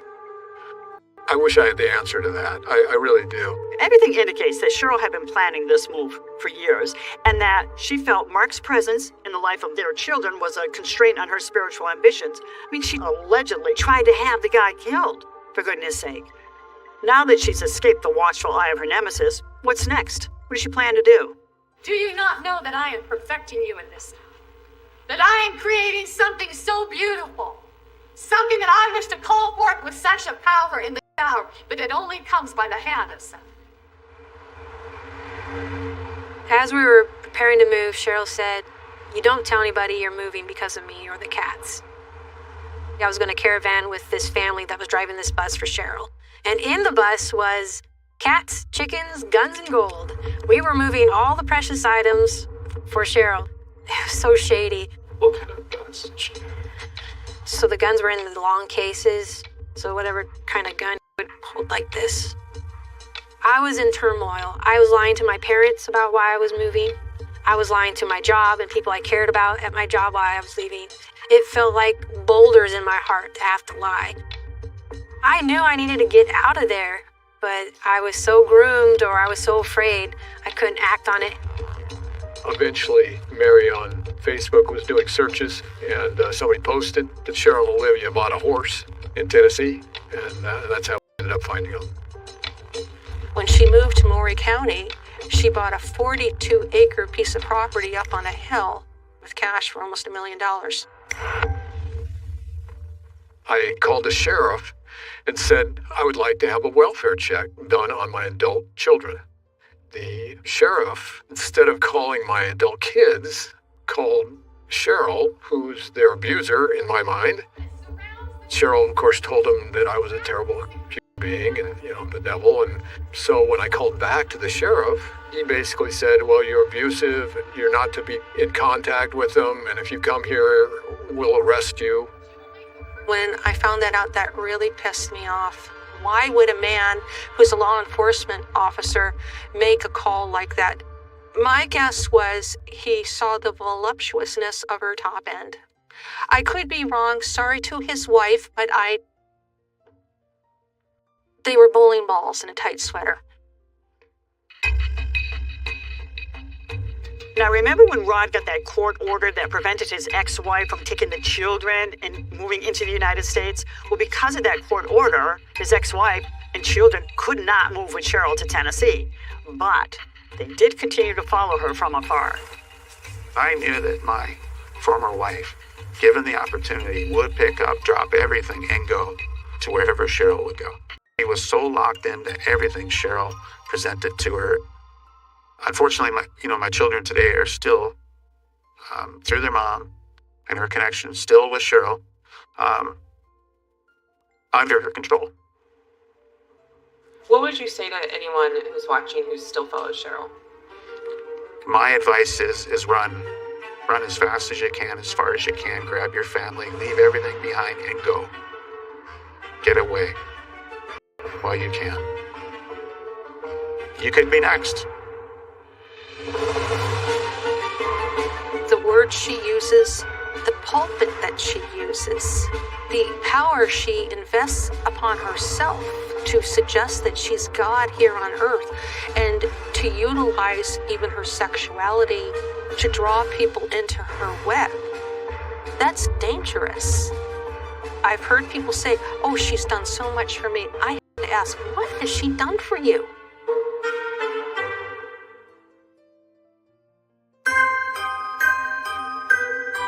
I moved to Columbia, Tennessee, got a job, was trying to make ends meet, living with all these families and cats, and it wasn't fun. I wanted out of her control. I wanted out of this ministry. I wanted to live my life and be me. So I produced music. I met another musician, and we clicked right away. And I began to confide in her this hell that I was living in, and I don't know how to get out. Where do I go? I've got 14 cats still in my care, and she says, just move in with me. Just leave, and we'll make it work.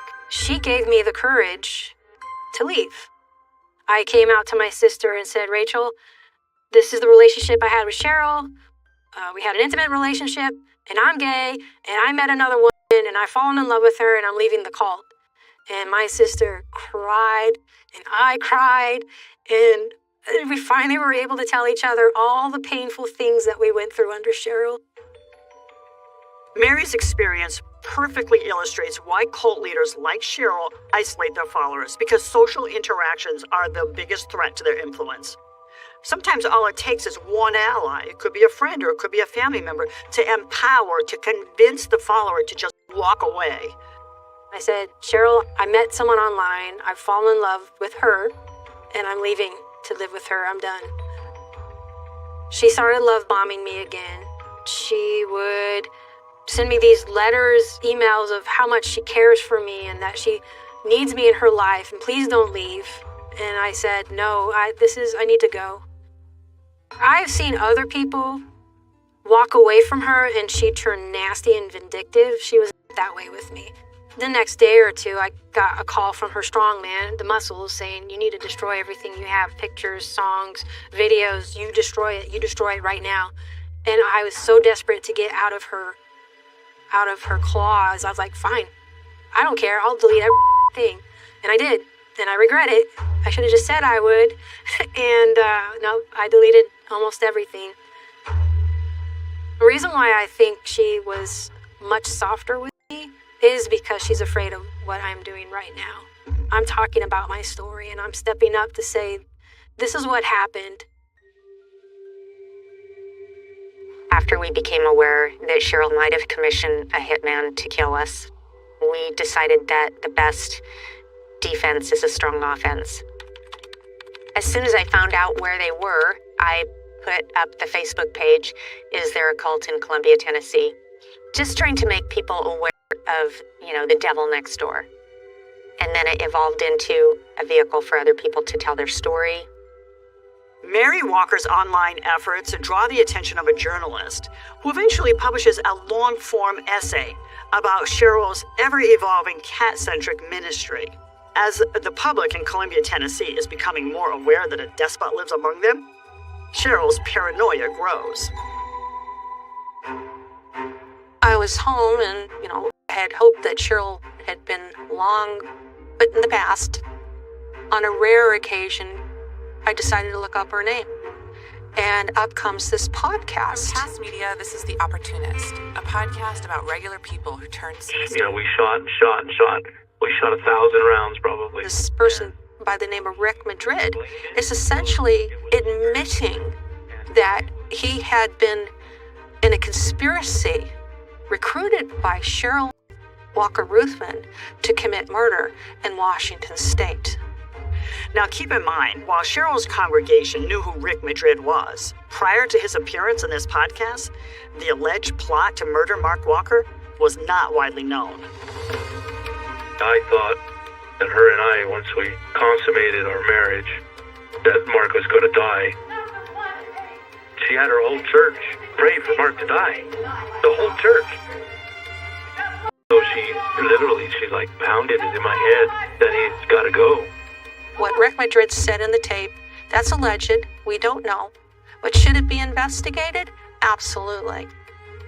Mark and Mary Walker did not learn about this alleged attempt on Mark's life for several years, and they never reported it to the police, so it's never been investigated properly. There are a lot of questions about this whole affair, so we tried to locate Rick Madrid. And we were surprised by what we found. Hello? Hi, is this Rick Madrid? No, Rick Madrid passed away a couple years ago. Oh, he did? Yes, he did.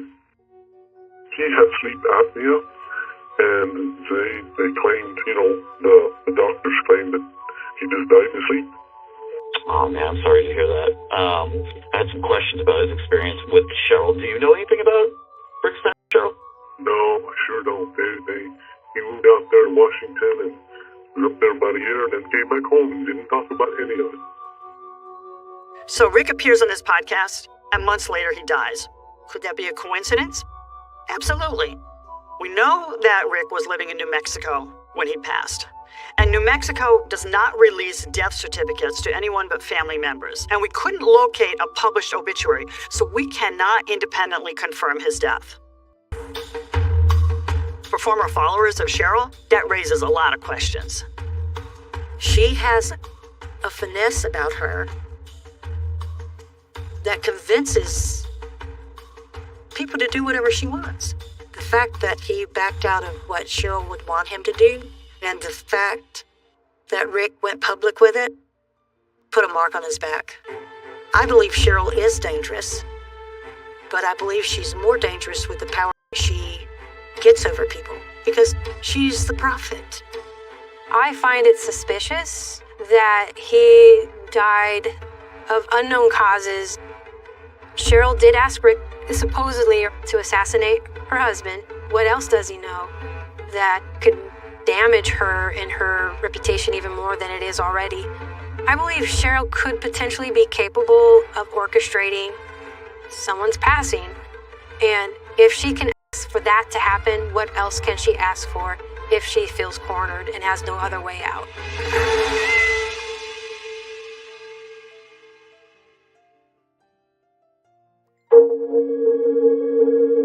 I got a message from one of the producers saying, is there any way that Rick Madrid may have passed away. I was kind of surprised and upset by it because Rick ended up being a good friend. Like, if you can be friends with your hitman, we were friends with the hitman. We've been told that Rick died of sleep apnea. It's possible, but be kind of unusual. We've been told he had a brain aneurysm. Some have suggested that Cheryl paid him off to disappear. But what is consistent is that everyone we've spoken with who knows Cheryl and heard of Rick's passing thinks his alleged death is suspicious. Right now we're traveling into Bellingham from our home. I have an appointment with Rick Madrid's nephew, Randy. There's so many questions surrounding Rick's death. Like, everybody that knows Cheryl knows what she's capable of. We're concerned for Rick because, there's questions like, did he die of natural causes? Was he killed? Was he killed by somebody under the influence of Cheryl? And I'm hoping that Randy can answer some of them. Yeah, I'm gonna grab this. Hey, Randy! Okay, so hide the camera. Hide the camera. I'm going back in.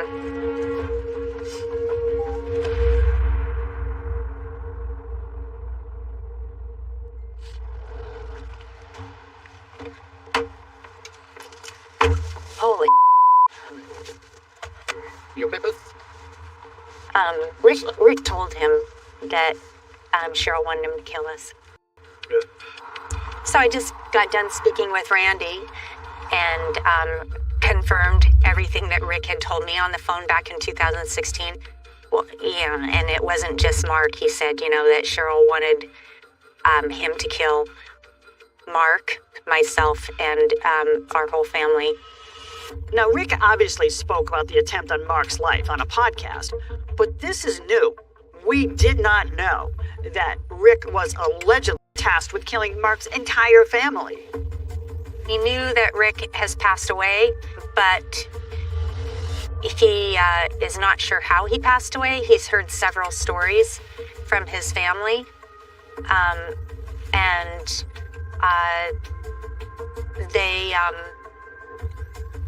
they've all given him a different story. So why are we even theorizing about Rick Madrid's death? So if Cheryl is complicit, then this doesn't look good for her, to her followers, and to the community if it gets out. Now, the alleged conspiracy to murder Mark Walker can't be prosecuted because too much time has lapsed. The statute of limitations has passed on conspiracy. However, there is an angle investigators might consider when examining Cheryl Ruthven and her cat cult. It's not the most eye-catching of crimes, but it has brought down some of the nation's most notorious criminals. People have asked me in the past, what Cheryl is about and what motivates Cheryl. And I think the easiest, shortest answer for that is money. If Cheryl's doing anything illegal, it would be with money. Pilfering money from her followers, not paying taxes on it, and putting it into an offshore account. I would say follow the money. People who spent a lot of time in the home thought that there was no delineation between personal, ministry, cat rescue. If Cheryl needed money, it was all her pot. Now she has at least 3 accounts offshore in Panama. I have no idea what's in there, but somebody should. Where's the gold? Where's the silver? Where's all the precious metals that she transported from Washington? There's so many question marks, and I still have all those question marks as we sit here today. Why isn't anybody looking at Cheryl Ruthven?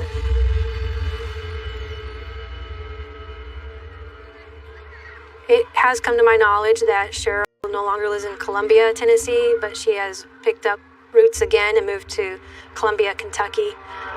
I think she needed to change where she lived because she was in the spotlight. From what I understand, they've started a new rescue, so it's no longer Eva Zeden, it's Da Vinci's Dream. And now it's not only cats, but now they're inclusive of dogs. My guess is, again, they're hiding behind another animal rescue. Tax evasion and financial fraud are crimes that are prosecuted at the state and federal levels. If Cheryl's nonprofits and other entities are investigated and evidence of wrongdoing is found, it is possible she could face criminal sanctions, whether it's a fine or probation or even a prison term. In the end, any sanction imposed would pale in comparison to the pain and suffering Cheryl Ruthven has wrought on those families that she has torn apart. The level of control that this person has. He asked me if she's dangerous. I say she's dangerous. She destroys families. She destroys people. I haven't spoken to my children since the day they left, which is February 11th, 2013, so 11 and a half years. My children aren't children anymore, they're adults. I told them, even before they left, that what they were going through was difficult, and they'd be 30 before they figured it out. Well, they're 30 now. And I don't think they've figured it out yet. I don't know what to do there.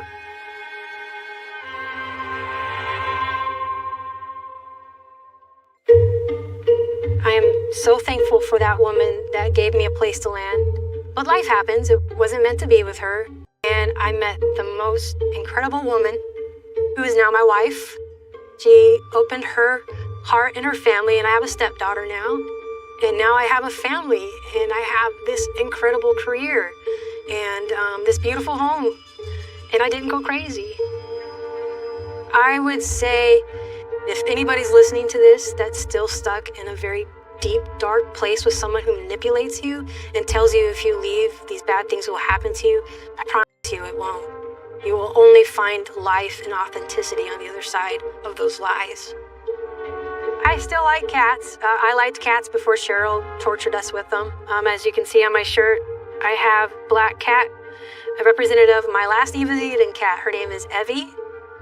So yes, I love cats. Cheryl doesn't own cats. She doesn't own their mystery or their, peculiar ways they make us laugh. And I still love them. I love cats.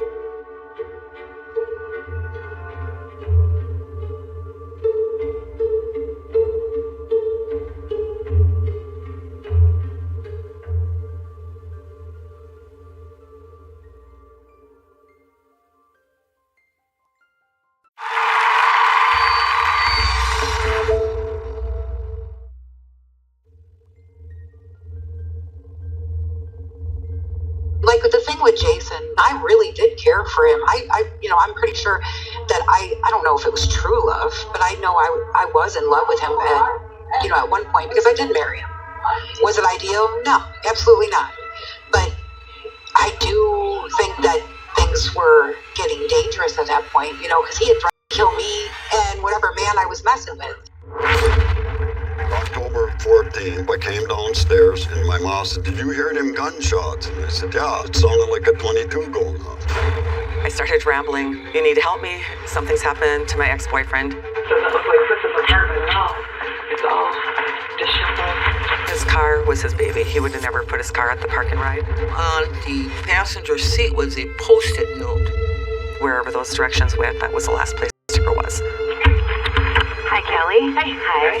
I thought these people are definitely involved in the disappearance of Chris Reagan. My parents falling apart. I'm gonna guess that I'm probably the jealous husband. When was the last time you saw Chris? I want to say probably 2 weeks ago. You saw him or talked to him or? I talked to him, I think. I think they walked out of there thinking we might have a problem. What I have, Kelly, is I have a search warrant. I got a phone call from one of the neighbors saying the Cochrans packed up their vehicle. They were gone. And I thought, if that's not guilt, I don't know what is. The phone rang. It was the FBI, and I find out that Jason Cochran had turned up dead. Kelly Cochran covered her tracks by killing her husband.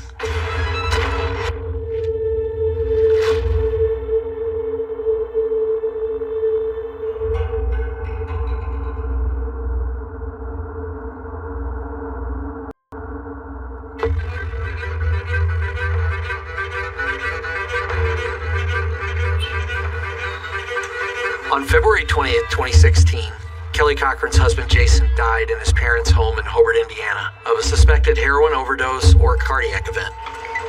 He was only 37 years old at this time. Kelly called 911 and told dispatch that she had found Jason Cochran unresponsive in their bed. My husband, his face is blue. He's breathing barely. I don't know what's wrong. He's throwing up. He's sweating. I need an ambulance right away.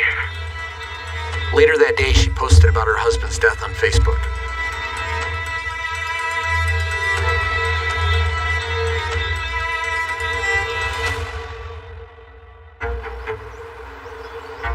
Then, 2 days later, on February 22nd, 2016, the FBI let me know that over the weekend they had received an anonymous tip stating that it was possible that Kelly Cochran had killed her husband, Jason Cochran.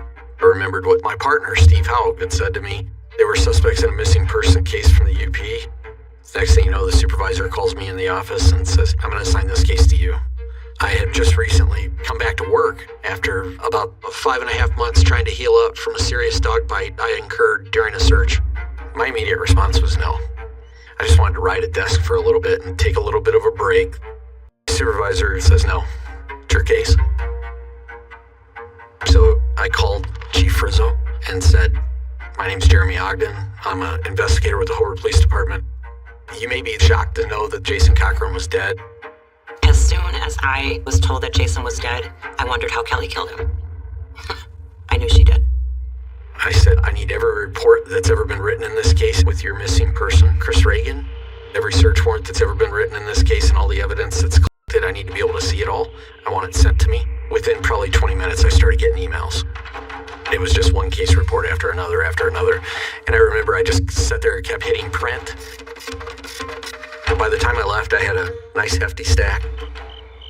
I was up till 4 a.m. reading all of the case files, and I thought, this is pretty good. You know, there's a lot here. And I was impressed. Laura's secretary had sent a box full of DVDs, so then it was hours of watching all these interrogations. Going through all of the search warrants that Laura had done, her documentation, her organization, her research is incredible. That night I called Laura and I said, look, you're 100% right. These people did this. And she heard this sigh like of relief because she finally feels validation, I think. And she needed it. Out of all the investigators I had worked with, instantly I knew that he was on the same page as me. With him, it was question after question after question. He was in another state, but he wanted to know everything about the case and what I had put together here. I knew the case was in good hands.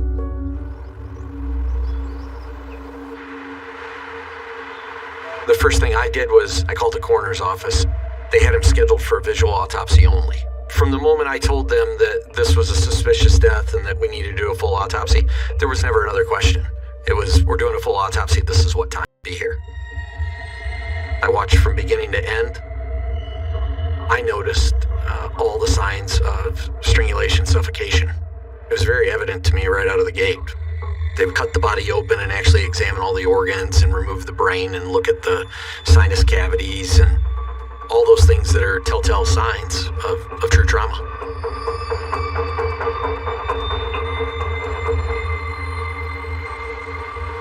After that, I went to the Cochran residence so that I could try to speak with Kelly. Just so happens Kelly was walking out of the house right when I was driving up the driveway. And I said, I'm Jeremy Ogden. I'm an investigator with the Hobart Police Department, and I'm here to investigate the untimely death of your husband. And she says, well, that doesn't make any sense. I said, people don't generally just die at 37 years old, so we have to look into things a little bit. And she said, you're not here to talk to me about anything else? And I said, no. And she said, really not here to talk to me about anything else. I said, look, lady, this is kind of making me think that we should be talking about something else. But I'm here to investigate the death of your husband. Do you think we could go inside this home? I'd really like to take a look and photograph the bedroom in which Jason died in. And she said, well, it's very dirty, and I'm kind of embarrassed for you to even look at it. And I said, well, I've been in some really bad places before. I think we'll be all right. And the minute I stepped into the bedroom, I thought, this is the most immaculate room I've been in. There's not a thing out of place. It was just her way to try to keep us out of there. And so that begins, it begins right then.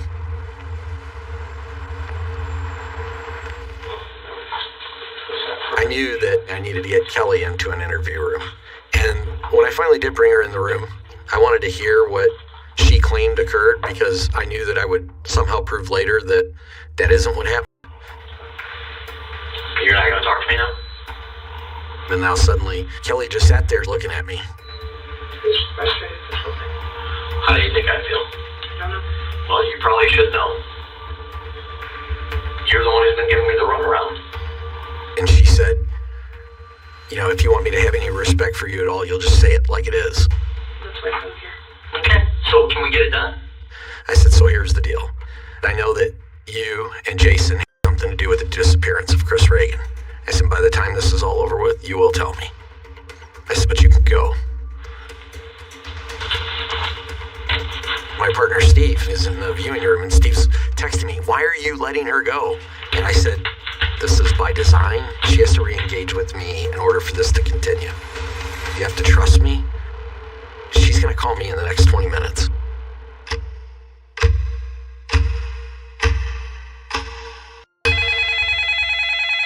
It was right at 20 minutes or so when my phone rang, and it was her.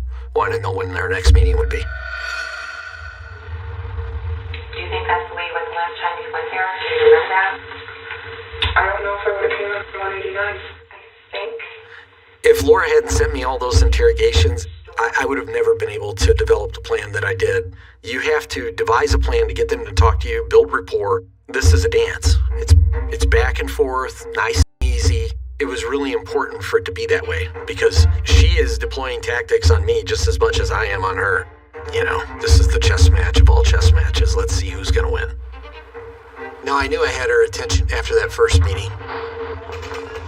So I set up another meeting at a burger joint. I knew she killed Jason, but my first priority was to find out what happened to Chris. As soon as she walked through the door, I stood up and I gave her a hug.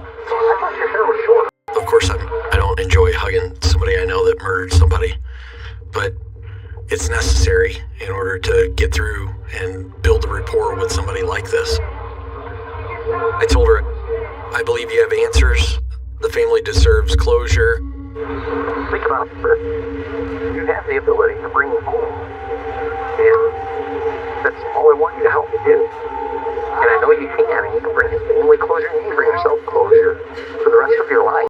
I mean, do you really want to live the rest of your life wondering when they're going to come get you? Because that's what's going to happen. My attorney told me I was stupid for talking to you guys. I told her, I'm not concerned about the prosecution of you in Michigan. My only goal here is that, Chris Reagan served his country for 20 years and he deserves to be brought home to his children. They deserve to bury him. Say hi to Cameron. Come on over. Go sailing. Those boys didn't have a dad to call up and say, hey, can I borrow $50?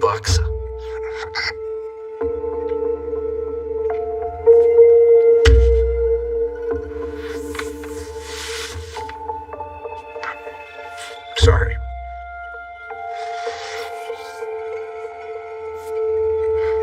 I have to think about something else for a second.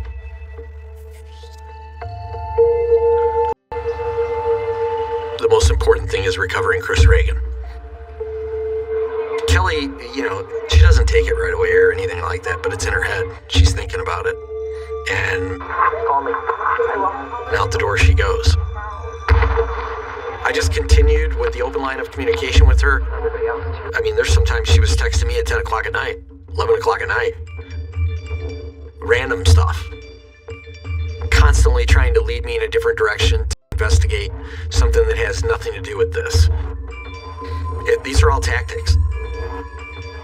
And I'm thinking, you're never going to get anywhere. I wanted to try to reach out to any resource that I possibly could. The day after Jason Cochran's death, the FBI received an anonymous tip that it was possible that Jason Cochran had been murdered. So I called the FBI back. And my question was, how anonymous is anonymous?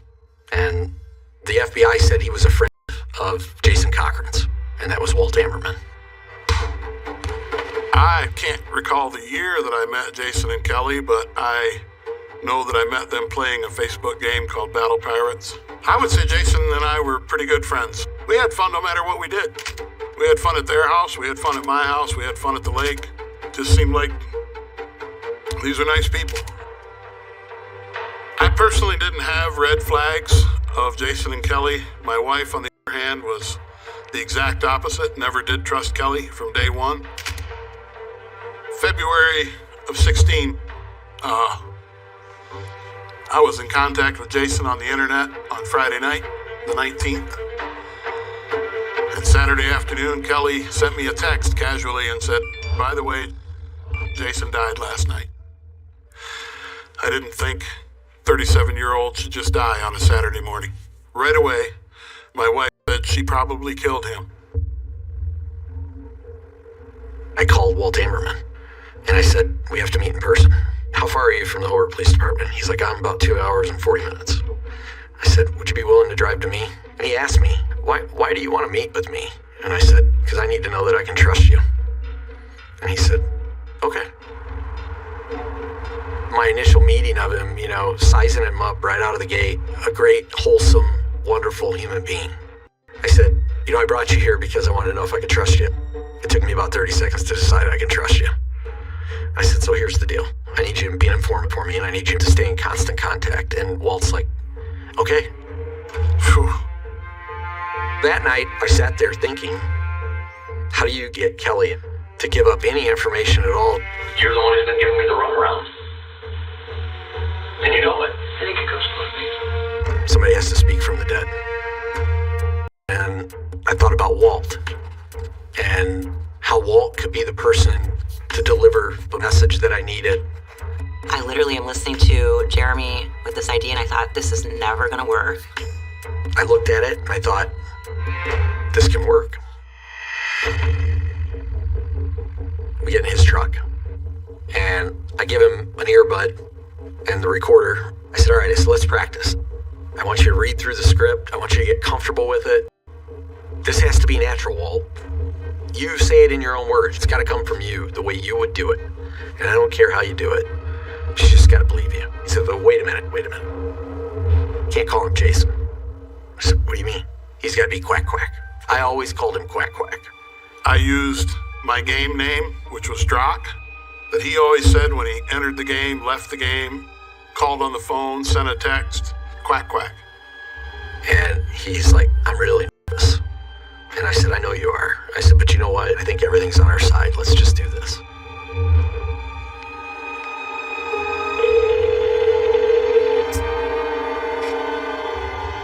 Hey, can I call you back to my SR? I guess you could if you had to, but this is... Oh, no. Well, what's up? We met at Chili's a couple times. Yeah. Like, back in December we met, and, it's really been bugging me, but Jason asked me for my address, and, no big deal, I gave it to him. And, I got a letter, like, January 4th or 5th or something like that, from him. And inside is a note from him and another letter. The note says, "Drock, if something were to happen to me, please send this in a few weeks. Do not open it. Thanks, Quack Quack." And there's an envelope in there with no return address to the Iron River Police Department. So, it's been 3 weeks and it's been bugging me. I haven't been talking about it. But it's like I'm supposed to mail this, but I just wanted to tell you. Please don't. I don't know how not to. All I can picture is his mom saying I was his best friend and he did this to me. He mailed me this. So, I really just wanted to tell you, I don't know what to do about it. I haven't been sleeping good, but I don't know. Yeah, do what you gotta do. I just wanted to tell you, he hasn't ever asked me to do anything, but...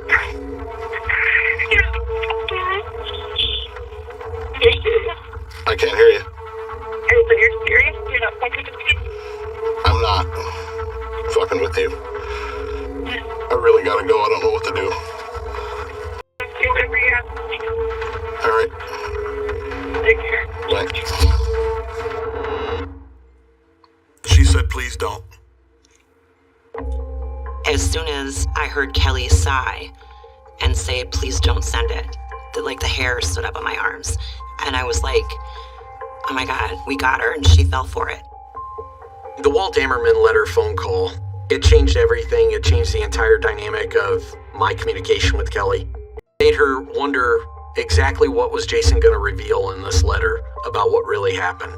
It gave her urgency to develop a story about what happened to Chris Reagan, how it happened, who did what, so that she could try to play this role of victim that basically I'd put her in. On March 14, 2016, a couple days after Waltz called Kelly about the letter, it all started to come together just like I planned. It was like 7:30 in the morning. My phone started blowing up and it was her. She told me about the letter. I told her that everything was going to come to light and that I was going to have to call Iron River to find out if they received this letter. I played it up and I said, look, you need to get out in front of this. If you don't get out in front of this, I'm going to tell you right now that there's no telling what this letter says, what it puts you doing. And she didn't know what to say to that. That knocked her off balance a little bit and put her on the defensive. I didn't continually have to pursue her. I needed to let her re-engage and be the one to come back to me. And she did that. But she had to change course and try to redirect. That's where the mistakes start happening. So I started on a regular basis surveilling Kelly. And one day I watched her and she went to Fred Rose Park in Hobart. I laid down in the grass and was just watching with binoculars. And she sat down on this fallen log and it was next to a stump. So I thought, what's important about this area? I went in there and I looked at this tree and I don't know why. I can't tell you at all why, but I thought I'm going to carve Chris's ear in the tree. And maybe it'll generate further conversation. After I did it, a few days went by. I pulled up just in time to see her running from the woods. Ultimately, Chris's ear rattled her because that's when she started calling and texting me more. You know, I have to meet you now. You need to come to the park. And she was playing right into my hands. So during this time, I would send Laura information. She'd send me information. When I first started working with Jeremy, of course, it was a lot of phone calls, emails, going over the case. She had my respect right out of the gate. You know, I really admired her for going the extra mile like she had done. We spent a lot of time talking, hours and hours and hours. I didn't even know what he looked like. And I've always been able to, work with men professionally. I've never had, romantic feelings for people I've worked with. It's never happened. And eventually we started talking about our family a little bit. He was going through a divorce and we were talking about all those things, our kids. She trusted me enough eventually where she talked about her frustrations. She talked about how it had affected her personal life. And one day, I get a text that says, "Do you want to kiss me?" I thought, she must have accidentally sent this to me and she meant it for somebody else, I can't believe it. I can't believe I sent that text. I waited a while before I said anything because I was waiting for a text to come to say, sorry, that wasn't meant for you, or... There was a really long pause, and I thought, oh no. But that sorry, this wasn't meant for you never came. And so I just responded yes. I kept thinking, I don't even know what this guy looks like, and all I know is I totally have fallen in love with who he is. The first time Laura and I met in person was actually a trip for this case. I had never been to the UP. I called Laura up and I'm like, look, I want to come and I want to meet with you and I want to be taken to every scene so that when I'm in the interview room with Kelly, I can say, well, did you go right down this road or did you go left? So when we eventually did meet up, I remember seeing him for the first time and thinking he was handsome. But we were working, we were on duty, so we couldn't show it. Laura took me all over, showed me all of the different locations. It wasn't much of a first date, but we did go to dinner. And we did have that first kiss. We didn't want anything to cause any interference with what we were doing. We didn't want to look unprofessional. So we made sure that we were doing that on off time in a location that nobody would know who we were. And that's kind of how we carried it out for a while.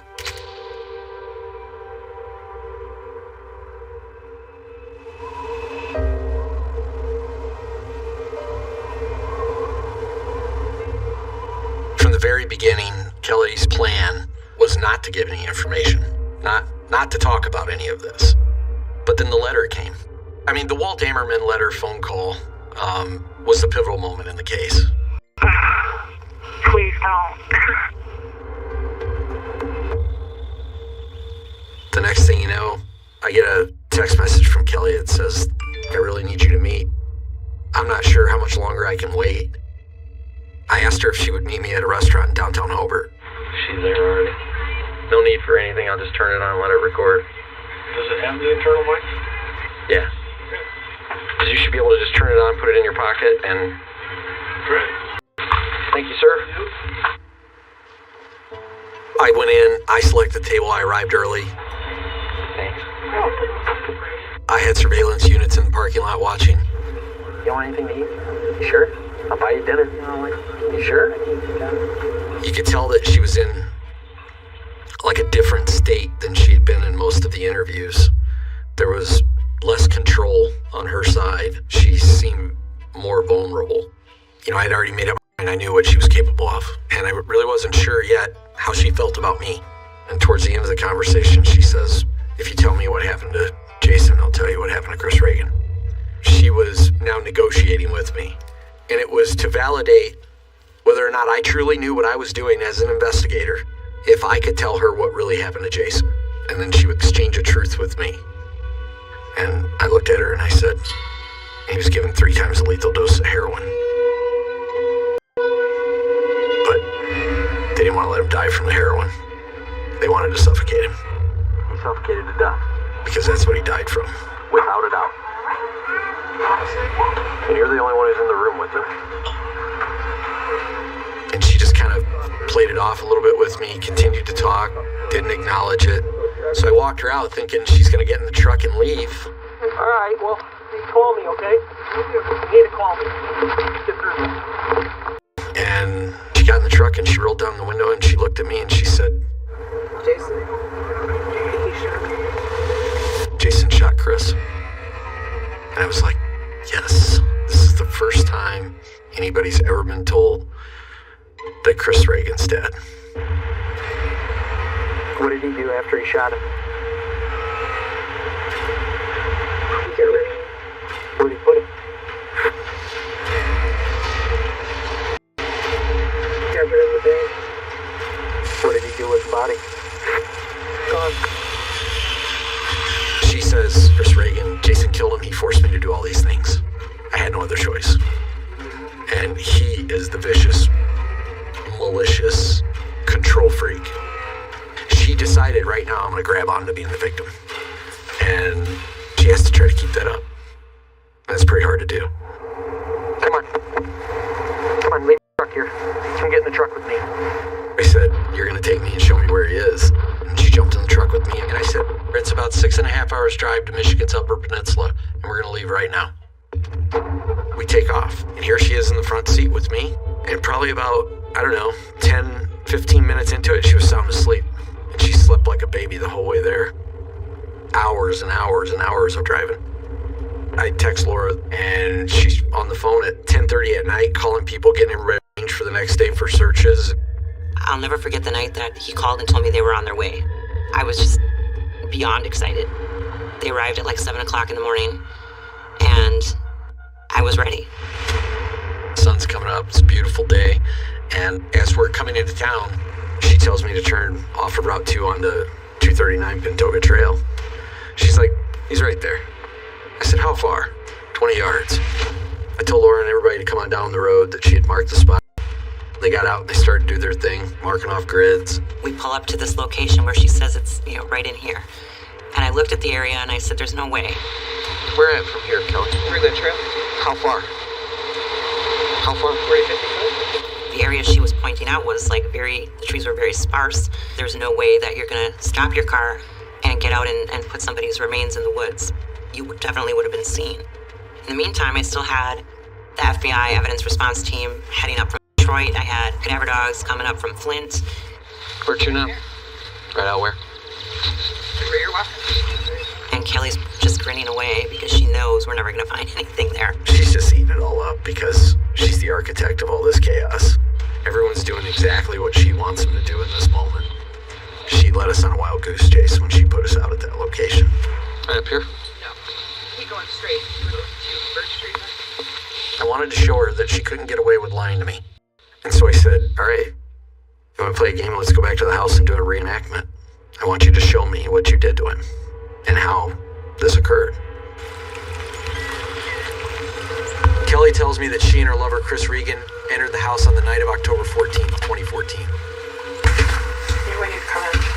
We were talking and Where's he standing?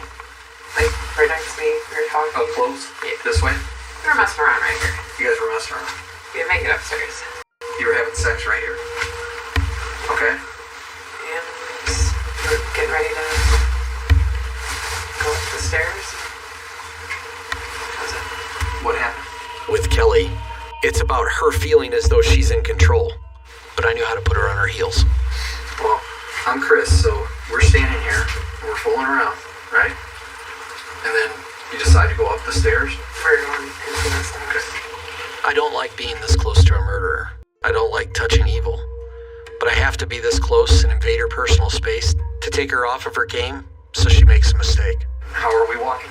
You and I together. How are we walking? I think he walked first because I closed the door. Okay, so he walks first. He steps. Right? And you're where? Get in position. Okay. So he's standing right here. And you're right there. And you're telling me that Jason shot him from behind? Where's Jason?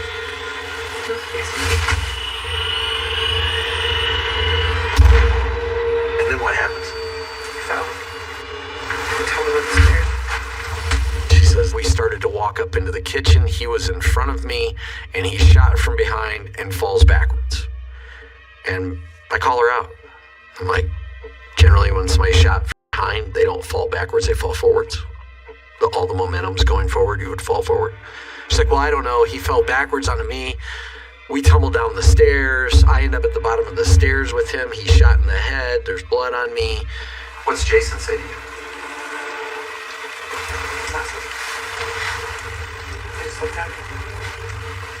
I was standing there listening to her pretend to have empathy for the man that she murdered. It was sickening, but I couldn't show it. What do you guys do with Chris at that time?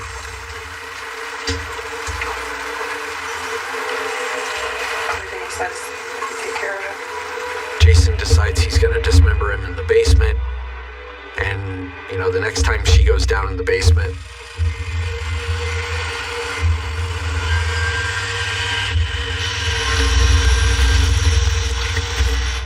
Chris's hands are cut off. You said to me earlier that Jason wanted to do more. What does that mean? So he could be identified. So he couldn't be identified? And what did he tell you that he was going to do? Leave out the parts that could be identified.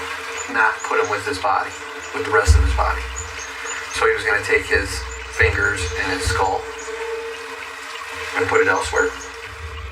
She ends up telling me that, he's downsized into 15 garbage bags or so, and that they disposed of the garbage bags in the woods, that she spent all night cleaning everything up, helping Jason get rid of the car, taking it back to the park and ride. Whose idea was it to put the car where it was? So then you get in the pickup truck, he gets in Chris's car, and you guys take it over to the park and ride and you leave it there. And then the both of you come back in a pickup truck. You drive back home, or does he drive home? I drive. Okay. She admitted to being present when Jason killed him. I was there when Jason killed him. And I was scared for my life, so I did what he wanted me to do in order to help him. What's that? I don't have any other questions for you. Anything else you want to tell me? I just like taking you back home. I'd have been up for a day and a half at this point, at least. I was very tired, so we had a lot of conversation in that 6.5 hour ride home. And at one point, she claims that there's a trophy bag of Jason's, a Purple Crown Royal bag filled with a collection of items she says Jason took off of his victims' bodies. They're all Jason's, of course, because she's still the victim. And she claims that she can produce this at some point.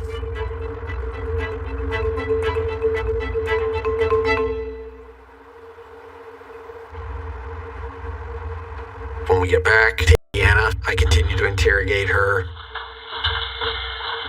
What's up? First off. What's that? First off, how many times have we been in here?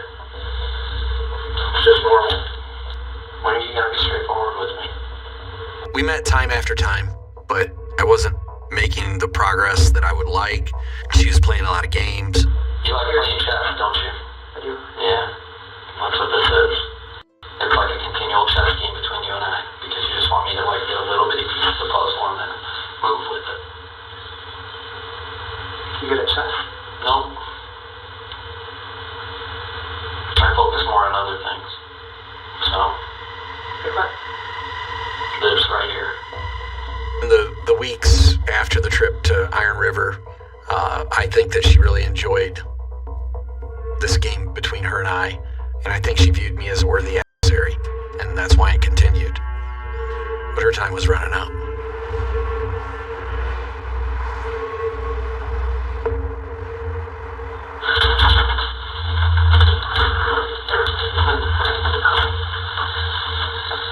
Okay. Your name is Colton Daniel Wynn? Okay. On April 22nd, 2016, Kelly's brother Colton came in to talk with me. He called me and told me that he wanted to meet up and tell me something. You know me because you were put in contact with me by Chief Laura Frizzell from the Iron River Police Department, correct? Correct. Laura had developed Colton as a source of information in the case. I think Colton is a genuine guy who feels horrible about what his sister's done. What's been going on? What's the deal? It was between 2012 2013. I know it was wintertime because she wanted to borrow my snow pants and she was getting a sled. She had been talking with the guy for quite some time on Facebook. She said he was from Minnesota, and I specifically remember his name being Jason. And I remember that because when we were talking about it, she's like, yeah, I know, his name's Jason. Well, at least I won't get it confused. And she was going to go up to Wisconsin, get a hotel and meet him and everything. Like that, and they still talked for a bit, and then next thing I know, it completely turned to where she was saying, she's done with him, he won't leave her alone, keeps calling her, texting her. Then while he was still trying to contact her and she wanted nothing to do with him, she finally confessed to Jason about seeing the guy. And Jason said to her, well, I'll kill him if you want. In your presence? In my presence. After looking online, there's a guy that was shot and killed in Minnesota. I can't remember the town. His name is Jason Reuter. During that conversation, he identified Jason Reuter as a possible victim of Jason and Kelly's. That is Jason Reuter? Yes. R-U-T-E-R. The picture on the site, it definitely resembled the guy that she was with. I can't tell you 100% that's the guy, but right now I'm about 90-95% sure. I had no reason not to believe Colton. I mean, Colton was cooperating with the entire investigation. He had continually tried to bring anything forward that he could to help with the investigation. As soon as Colton shared the information with me about Jason Reuter, I called Hastings, Minnesota Police Department and asked to be put in contact with whoever was in charge of the investigation. I gave the investigator up there the bare bones of what had been going on. In a subsequent interview with Kelly, Jeremy decides to pull a picture that he had printed of Jason Reuter. You don't know this guy?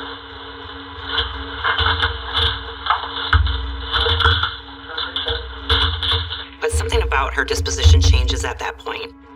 She has a strange reaction to the picture. Why would you not want to answer any questions about him? I just don't. For what reason? He was supposed to have a meeting with her the following day, which would have been April 27th of 2016. But that meeting never happened.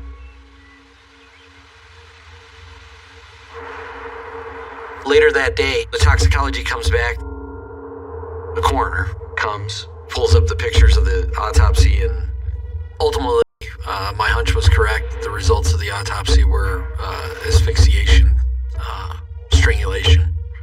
I said, "What is your ruling?" He goes, "Homicide." And I said, "Okay, now we have it. We have enough to charge her with Jason's murder. He died in his bed and she was the only one there." But the next thing you know, I get a text from her, says the West Coast looks good this morning. I called dispatch and I said, "All right, we got a runner."